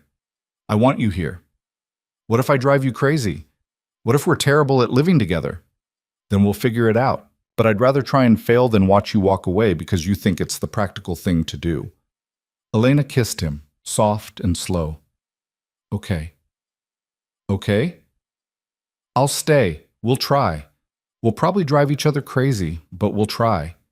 Lucien pulled her closer, and Elena felt his body relax, like he'd been holding tension she hadn't noticed until it released. They fell asleep like that, wrapped around each other, and Elena didn't dream about Derek at all. The next morning, everything went to hell. Elena woke to shouting. Lucien was already out of bed, pulling on clothes. Through the bedroom door, she could hear Marco's voice, urgent and sharp. What's happening? Elena asked, sitting up. Stay here. Lucien's voice was hard. Don't come out until I tell you it's safe. He left before she could argue. Elena grabbed a robe and moved to the door, listening. How many? That was Lucien. 4. Maybe 5. They're armed. Marco's voice. Building security is trying to lock down the elevators, but one team already made it past the lobby. Derek? Front and center. He's lost it, Lucien. Completely lost it. Elena's blood went cold. She opened the door and stepped into the hallway. Lucien spun around, anger flashing across his face. I told you to stay in the bedroom. Derek's here. In the building. I'm not hiding while... The apartment door exploded inward, wood splintered, men in tactical gear poured through. Elena screamed. Lucien shoved her behind him, reaching for something at his back. A gun appeared in his hand. "Get down!" he shouted. Everything happened too fast. Gunfire erupted, deafening in the enclosed space. Marco returned fire from behind the kitchen counter. One of the tactical team went down. Then another. Through the chaos, Elena saw Derek. He wasn't in gear like the others. He was in a suit, hair disheveled, eyes wild. He was pointing at her, shouting something she couldn't hear over the gunfire. Lucien fired twice. Both shots hit center mass. 2 more men dropped, but there were more coming. The hallway beyond the shattered door was full of movement. Derek had brought an army. "We need to move," Marco shouted. "The safe room!" Lucien grabbed Elena's arm and pulled her down the hallway.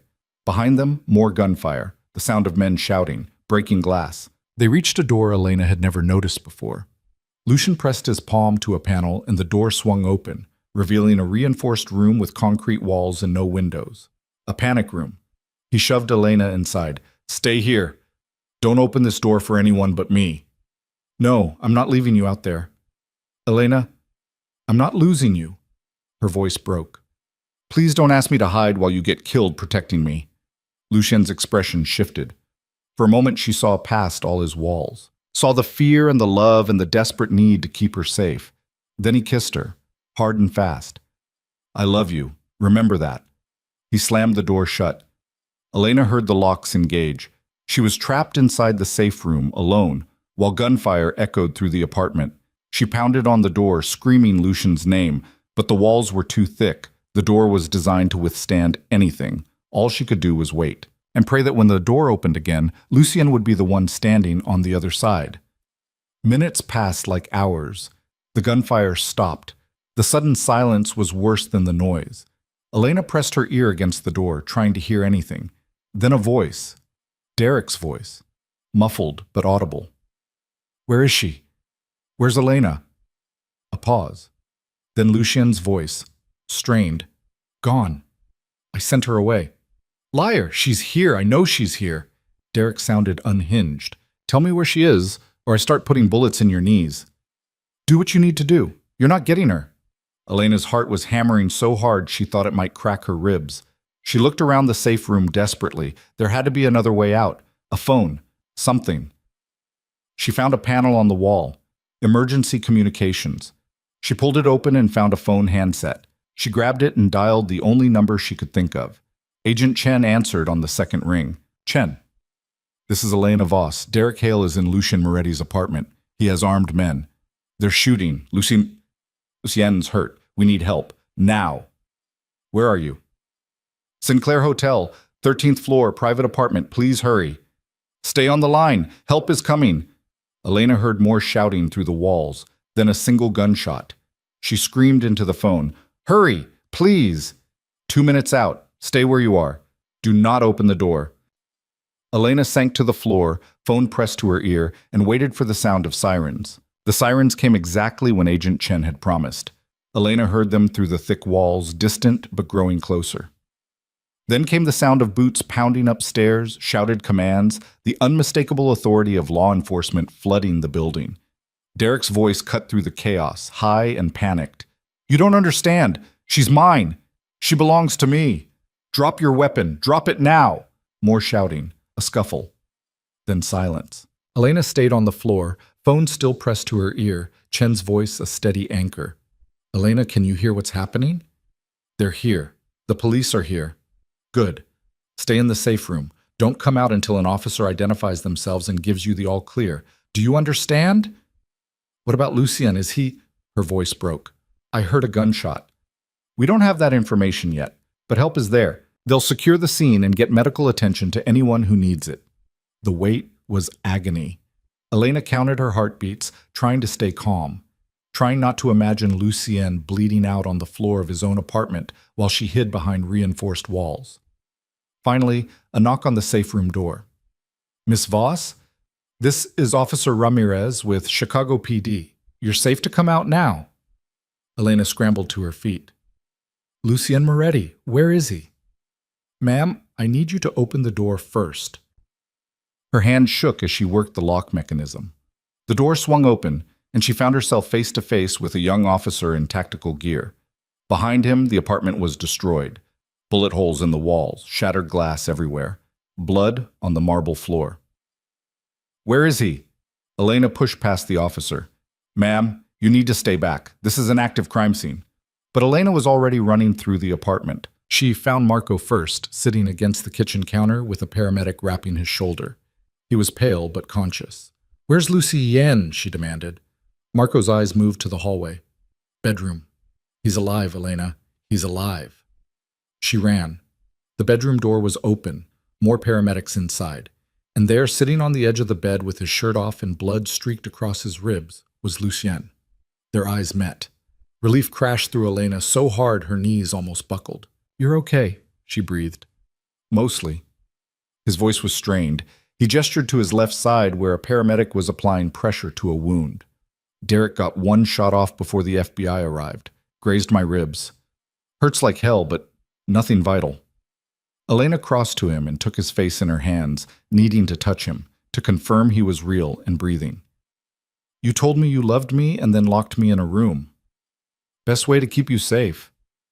I thought you were dead. I thought—" Her voice cracked. "Don't ever do that to me again." "Can't promise that. Comes with the territory." But his hand came up to cover hers, holding it against his face. "I'm sorry you had to hear it like that. In the middle of chaos, you deserved better." "I don't care how I heard it. I just care that you meant it." "I meant it." His dark eyes were serious despite the pain tightening his features. "I love you, Elena. That's not changing." The paramedic clearing his throat interrupted them. "Sir, I need to finish bandaging this, and you really should go to the hospital for proper treatment." "Not happening. Patch me up here."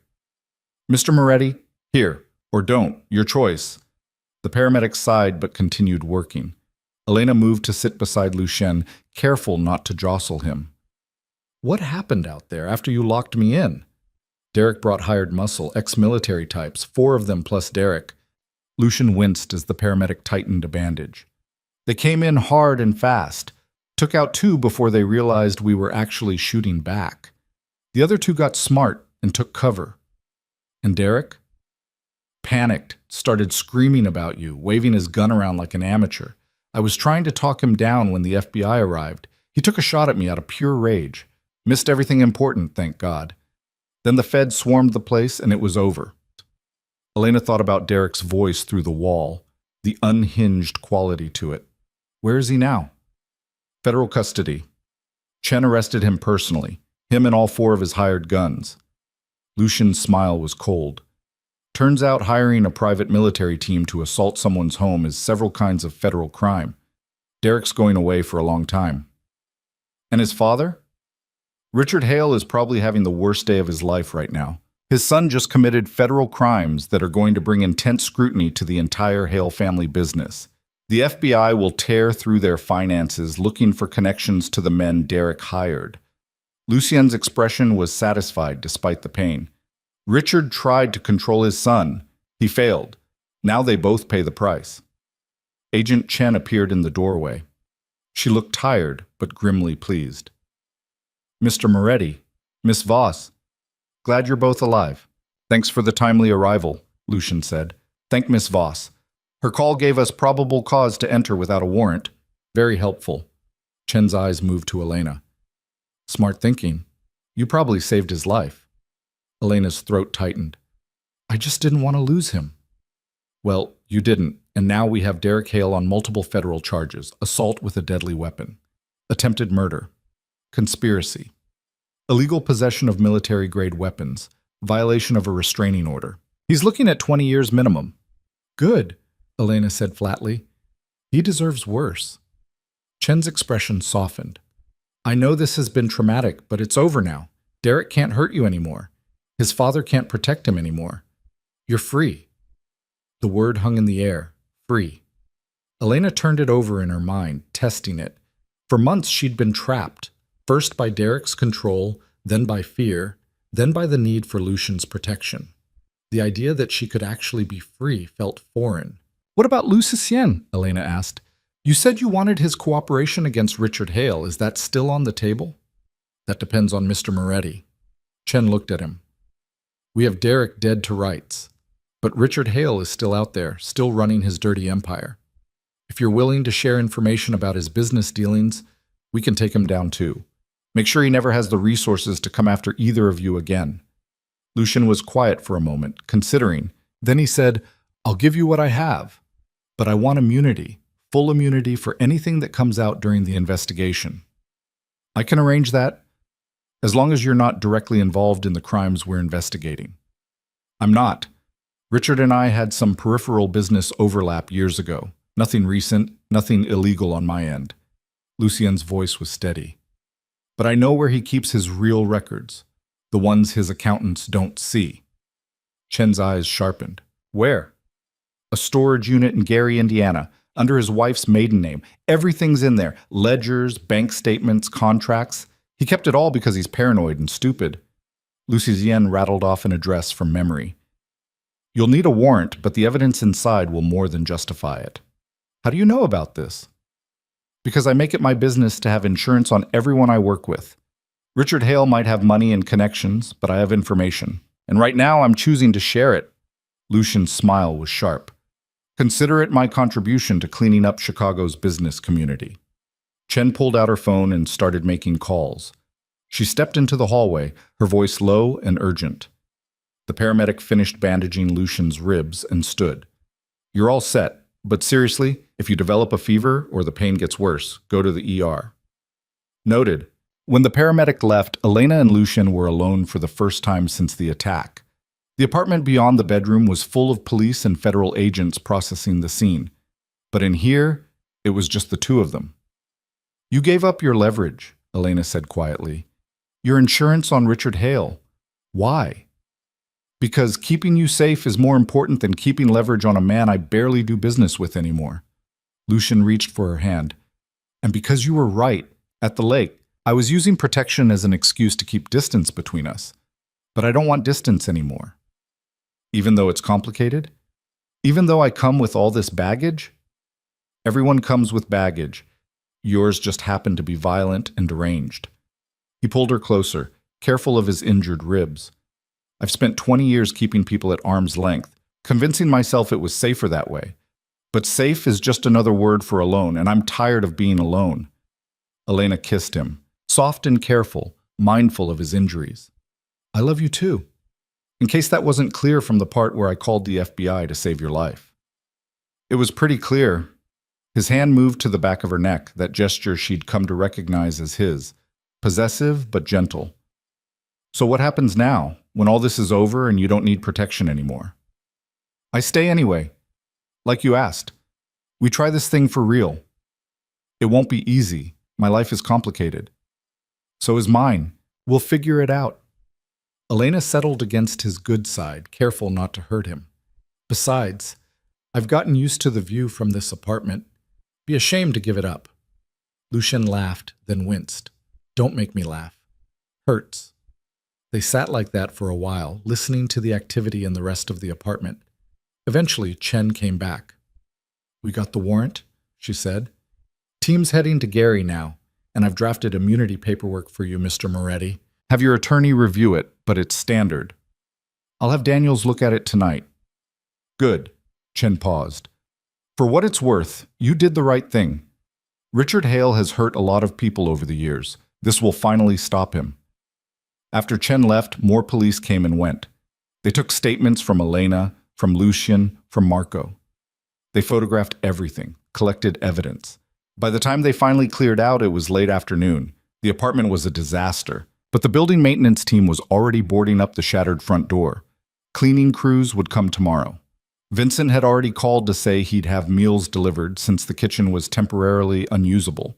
Lucien's organization moved with quiet efficiency. People arrived to remove the broken furniture, to patch bullet holes, to erase the evidence of violence. Within hours, it looked less like a war zone and more like a construction site. Elena and Lucien relocated to a hotel suite for the night while the apartment was made livable again. Marco came with them, his shoulder properly treated at a hospital despite his protests. They ordered room service and ate in exhausted silence. Later, lying in the hotel bed with Lucien beside her, his ribs bandaged, painkillers making him drowsy, Elena felt the adrenaline finally drain away. The fear, the panic, everything that had been keeping her running for months. "It's really over," she said quietly. "Yeah." Lucien's voice was heavy with approaching sleep. "Derek's going to prison. Richard's empire is collapsing. You're safe." "We're safe," Elena corrected. "Both of us." His arm tightened around her. "Both of us." She fell asleep to the sound of his breathing, steady and alive, and felt something like peace settle into her bones for the first time since her parents had died. The next 2 weeks passed in a blur of legal proceedings and media coverage. Derek's arrest made the news. The raid on Richard Hale's storage unit made bigger news. The evidence inside was exactly what Lucien had promised. Years of financial crimes laid out in meticulous detail. Richard Hale was arrested. His company's stock plummeted. Associates scrambled to distance themselves. And through it all, Lucien kept his immunity agreement and his distance from the spotlight. Elena watched it unfold from the safety of the apartment, which had been fully restored. Better than before, actually. Bulletproof glass in the windows now. Enhanced security measures. But it was still home. Sophia continued the self-defense training. Kat continued the business coaching. Elena's client list was growing. She'd landed 3 major contracts in the past week alone, all of them paying exactly what she was worth. One afternoon, about 3 weeks after the attack, Elena was working at the dining table when Lucien came home early. He looked different, lighter, somehow. "What happened?" she asked. "Richard Hale took a plea deal, 15 years federal prison. No possibility of parole." Lucien sat down across from her. "It's done. The whole thing is done." "And Derek?" "Still awaiting trial, but his attorney is recommending he take whatever deal the prosecution offers. The evidence is overwhelming." Lucien reached across the table and took her hand. "He's never getting out, Elena. Even with good behavior, he's looking at minimum 18 years. By the time he's free, you'll have built an entire life he has no part of." Elena felt tears prick her eyes. Not from sadness, from relief so profound it felt like grief for everything she'd lost along the way. "Hey," Lucien said softly. "You okay?" "I'm free," she whispered. "Actually, really free. I can go anywhere, do anything. I don't have to look over my shoulder. I don't have to be afraid." "No, you don't." She stood and moved around the table, climbing into his lap carefully. His ribs were mostly healed, but still tender. "Thank you. For everything. For protecting me when no one else would. For believing me. For loving me." "You don't need to thank me for that." His hand settled on her waist. "Loving you is the easiest thing I've ever done." They kissed, slow and deep and full of promise. When they broke apart, Elena said, "I want to do something." "What?" "I want to start a foundation for women leaving abusive relationships. Help them find housing, legal representation, counseling. All the things I didn't have when I left Derek." Lucien's expression shifted. Something like pride flickered in his dark eyes. "That's a hell of an idea. I've been thinking about it for weeks. All those women who don't have someone like you to protect them, who don't have resources or connections or any way out. I want to help them." "Then we'll do it." Lucien's voice was firm. "I'll provide the initial funding. You run it however you want. Make it what you wish had existed for you." "You do that?" "I told you. I'm moving my organization toward legitimate business. A charitable foundation is exactly the kind of thing that helps that transition." He smiled. "Plus, it's a good cause. And it matters to you." That's reason enough. Elena felt something warm and bright bloom in her chest. "I love you." "I know."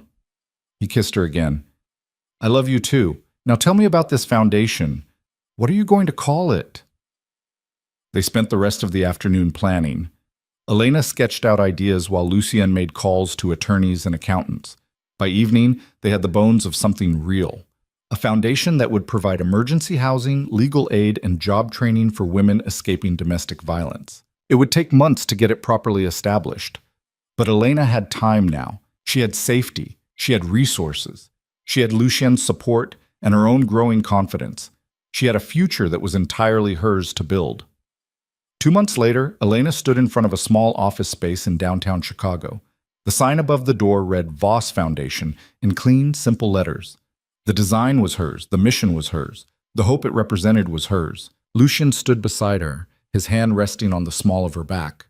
Marco was there too, along with Sophia and Kat. They'd all become something like family over the past months. People who showed up, who cared, who fought for each other. "Ready?" Lucien asked. Elena nodded. She unlocked the door and stepped inside. The space was small but bright. Desks already set up, phones ready to ring. In the corner, a comfortable seating area where women could come and feel safe while they figured out their next steps. It wasn't much yet, but it was a beginning. "I got the first call this morning," Elena said. "A woman named Sarah. Her boyfriend put her in the hospital last week. She left him but has nowhere to go. Her family won't help. She's terrified." "What did you tell her?" Lucien asked. "That she could come here, that we'd find her safe housing by tonight, that she wasn't alone anymore." Elena turned to face him. "We're setting her up in a secure apartment. Full security. Legal consultation tomorrow. Job placement assistance starting next week." "Good." Lucien pulled her close. "You're going to change lives here, Elena. You know that, right? We're going to change lives. This is both of us." "No, this is you. I'm just providing resources. You're providing hope. That's worth more than money." They stayed in the office for a few more hours, making sure everything was ready. Then they went home to the apartment that had become theirs. Not just Lucien's, theirs. That night, lying in bed with the city lights streaming through the windows, Elena thought about the path that had brought her here. The violence, the fear, the desperate kiss at a gala that had changed everything. She'd walked up to a stranger and gambled her life on a moment of reckless courage. And somehow, impossibly, it had led her here. To safety, to purpose, to love that felt solid and real and nothing like the twisted thing Derek had called love. "What are you thinking about?" Lucien asked, his voice sleepy. "How nothing turned out the way I expected. Is that good or bad?" "Good, definitely good." She turned to face him. "I thought you were going to save me. That night at the gala, I thought I needed someone strong enough to stand between me and Derek. And I did need that. But what I needed more was someone who believed I could save myself, who just held the door open and gave me room to become who I was supposed to be." Lucien's hand moved to cup her face, his thumb brushing across her cheekbone. "You did the hard work, Elena. All of it. I just made sure you had the space to do it safely. We saved each other, you from being alone, me from being afraid. That's fair. More than fair." He kissed her forehead. "You know what the funny thing is? I spent 20 years convinced that caring about someone would make me weak, would compromise everything I'd built. But loving you made me stronger, made me better, made me actually want to be better." Elena's eyes burned with tears. Happy ones this time. "So what happens now? We just live happily ever after?" "I don't know about happily ever after. That sounds boring." Lucien smiled. "But we build something real. Together, we help people who need it. We love each other even when it's hard. And we don't waste time pretending we're anything other than what we are." Which is? Two broken people who found each other at exactly the right time. Who chose to be brave instead of safe. Who built something good out of something violent. His voice was soft. "We're not a fairy tale, Elena. We're better than that. We're real." She kissed him then, long and deep and full of everything she couldn't find words for. When they broke apart, she said, "I want you to know something. That night at the gala, when I walked up to you, I wasn't thinking about love or forever or any of this. I was just trying to survive." "I know. But now I choose you. Not because I'm afraid, not because I need protection, but because you're the person I want beside me when I'm building the life I was supposed to have." Lucien's expression cracked open, vulnerable and raw and beautiful. "That's all I've ever wanted. To be chosen, not needed, chosen." "Then you're chosen, every day, for as long as you'll have me." "That's going to be a very long time." They fell asleep wrapped around each other, two people who'd found safety in each other's arms and decided to make it permanent. 3 months later, Elena sat in the foundation's office, reviewing applications for their emergency housing program. They'd helped 14 women so far. Sarah had gotten a job at a marketing firm and moved into her own apartment. Another woman, Maria, had escaped with her 2 kids and was now enrolled in a nursing program. The foundation was growing, making a difference. Elena hired 2 full-time staff members and was in talks with the city about expanding their services. Lucien had been true to his word. He'd shifted more of his business interests into legitimate enterprises, security consulting, real estate development. He still had connections to his old world, but they were fading. The man who'd built an empire on violence was slowly, carefully building something better. They got engaged on a random Tuesday in April. No grand gesture. Just Lucien coming home from a meeting, finding Elena at the dining table surrounded by paperwork, and saying, "Marry me." Elena looked up, surprised. "What?" "Marry me. Make it official. Build this life together permanently." He pulled a ring from his pocket. Simple, elegant. Exactly her taste. "I don't want to wait anymore. I don't want to pretend this is anything other than forever." Elena's heart was hammering. "That's the worst proposal I've ever heard." "It's the only one you're getting." She laughed, stood, crossed to him and took the ring from his hand. "Yes. Obviously, yes." He slid the ring onto her finger, and it fit perfectly. Of course it did. Lucien didn't do anything without being thorough. They got married 2 months later. Small ceremony. Just close friends and the people who mattered. Sophia was there. Kat, Marco. Vincent the chef made the cake. Agent Chen even showed up, off-duty and smiling. Elena wore a dress she designed herself. Simple and elegant. Lucien wore a suit that probably cost more than most people's cars. They exchanged vows in the apartment where everything had started, where Elena had first felt safe, where they'd first admitted they loved each other. The vows were private, no traditional promises, just honest words about choosing each other, about building something that would last, about refusing to let fear or violence or the past define their future. When Lucien kissed her at the end, Elena felt the final piece of her old life fall away. She wasn't the scared woman who'd walked up to a stranger at a gala anymore. She was someone new, someone stronger, someone who'd learned that love didn't have to hurt, that protection could come without control, that the right person would make you braver instead of smaller. A year after the attack, Elena got a letter. It was from Derek, forwarded through multiple legal channels to ensure he didn't have her actual address.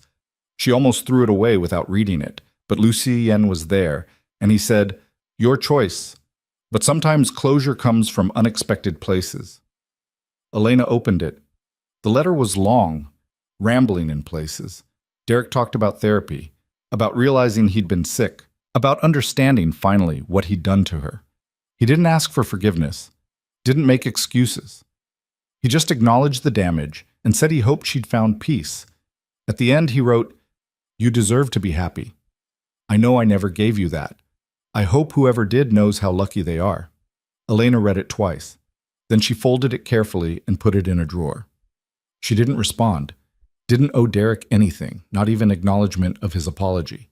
But she kept the letter, not because she forgave him, not because it changed anything, but because it was proof that even the worst people could sometimes find clarity, that violence could be recognized and named, that accountability, however late, still mattered. "You okay?" Lucien asked. "Yeah." Elena closed the drawer. "I'm okay.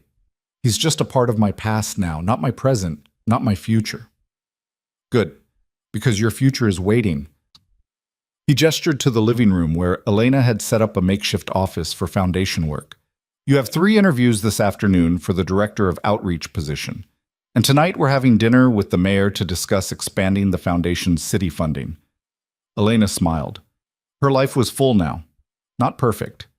They still fought sometimes, still had to navigate the complications of Lucien's business and her foundation and the fact that they came from completely different worlds. But it worked.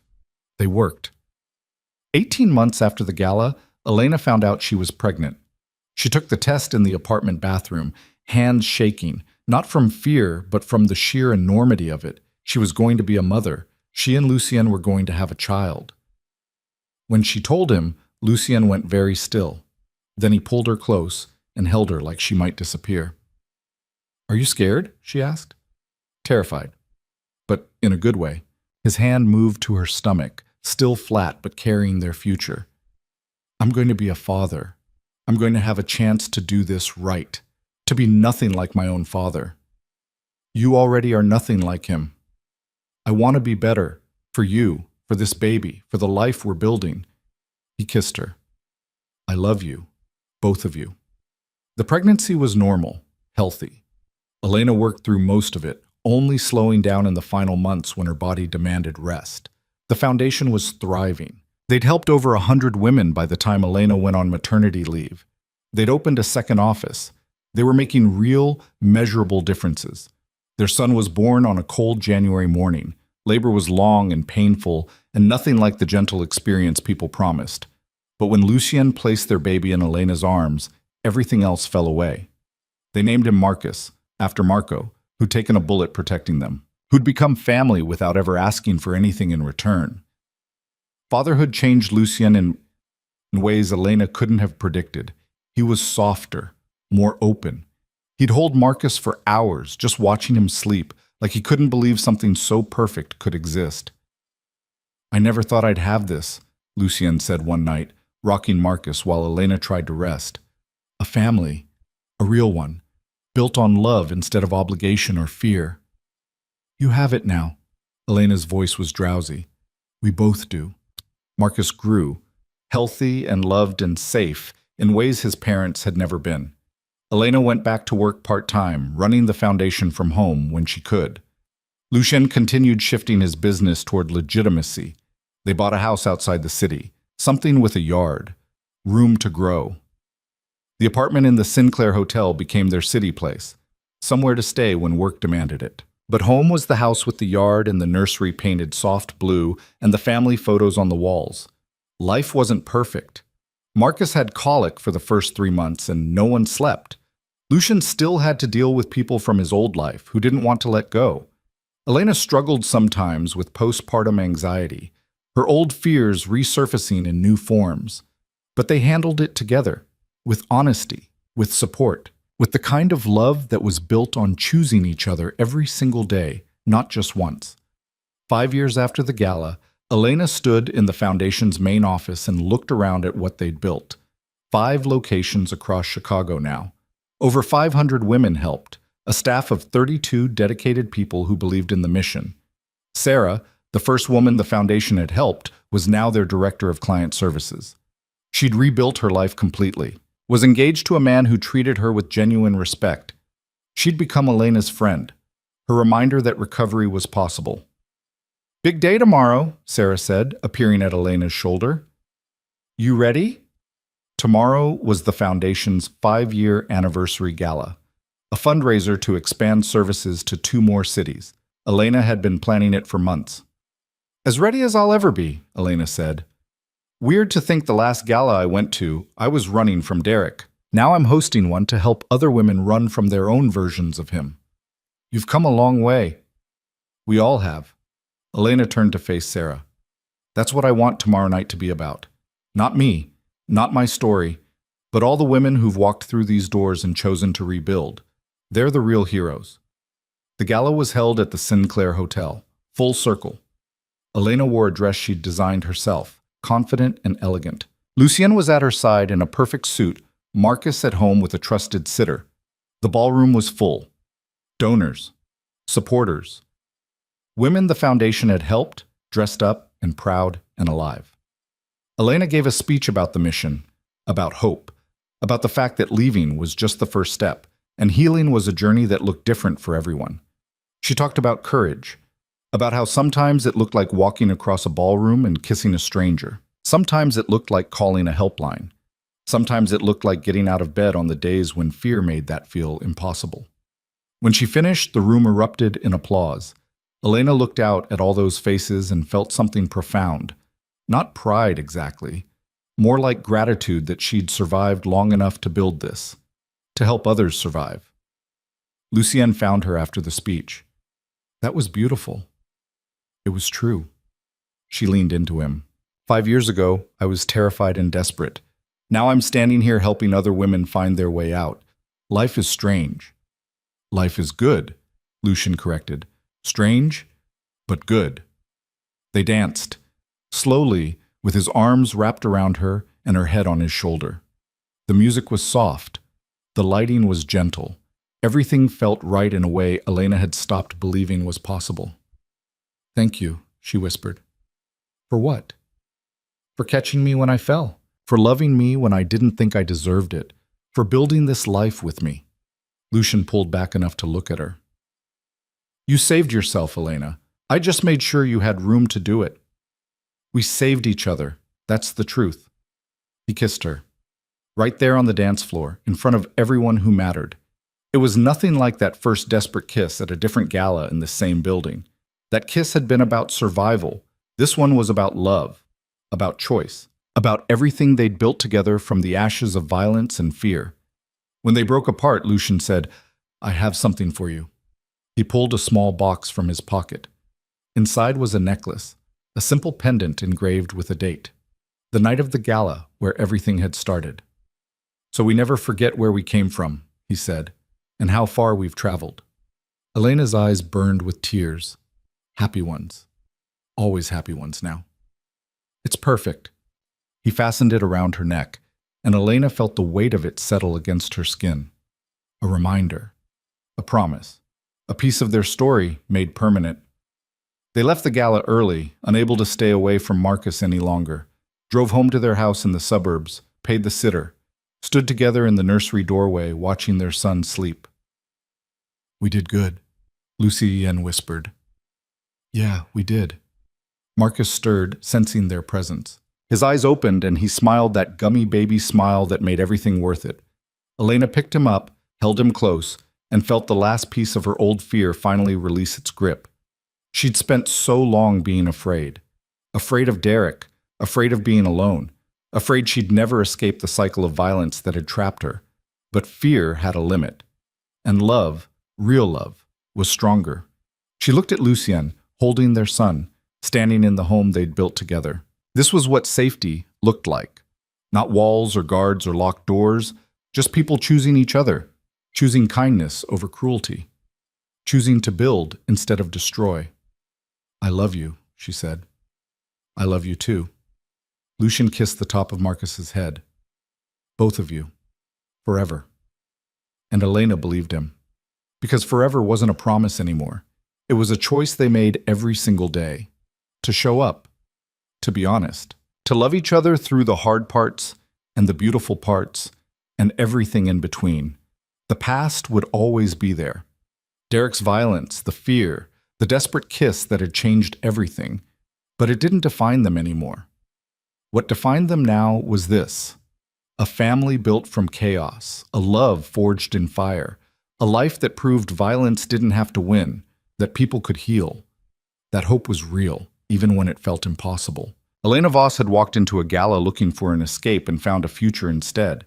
Had kissed a dangerous man out of desperation and discovered he was exactly what she needed. Not a hero, not a savior, just a person brave enough to hold the door open while she saved herself. And together they'd built something beautiful, something that would last, something that mattered. That was the real story, not the violence or the fear or the dramatic rescue, but the quiet decision to choose love, to choose healing, to choose each other every single day no matter what. And in the end, that was enough, more than enough. It was everything.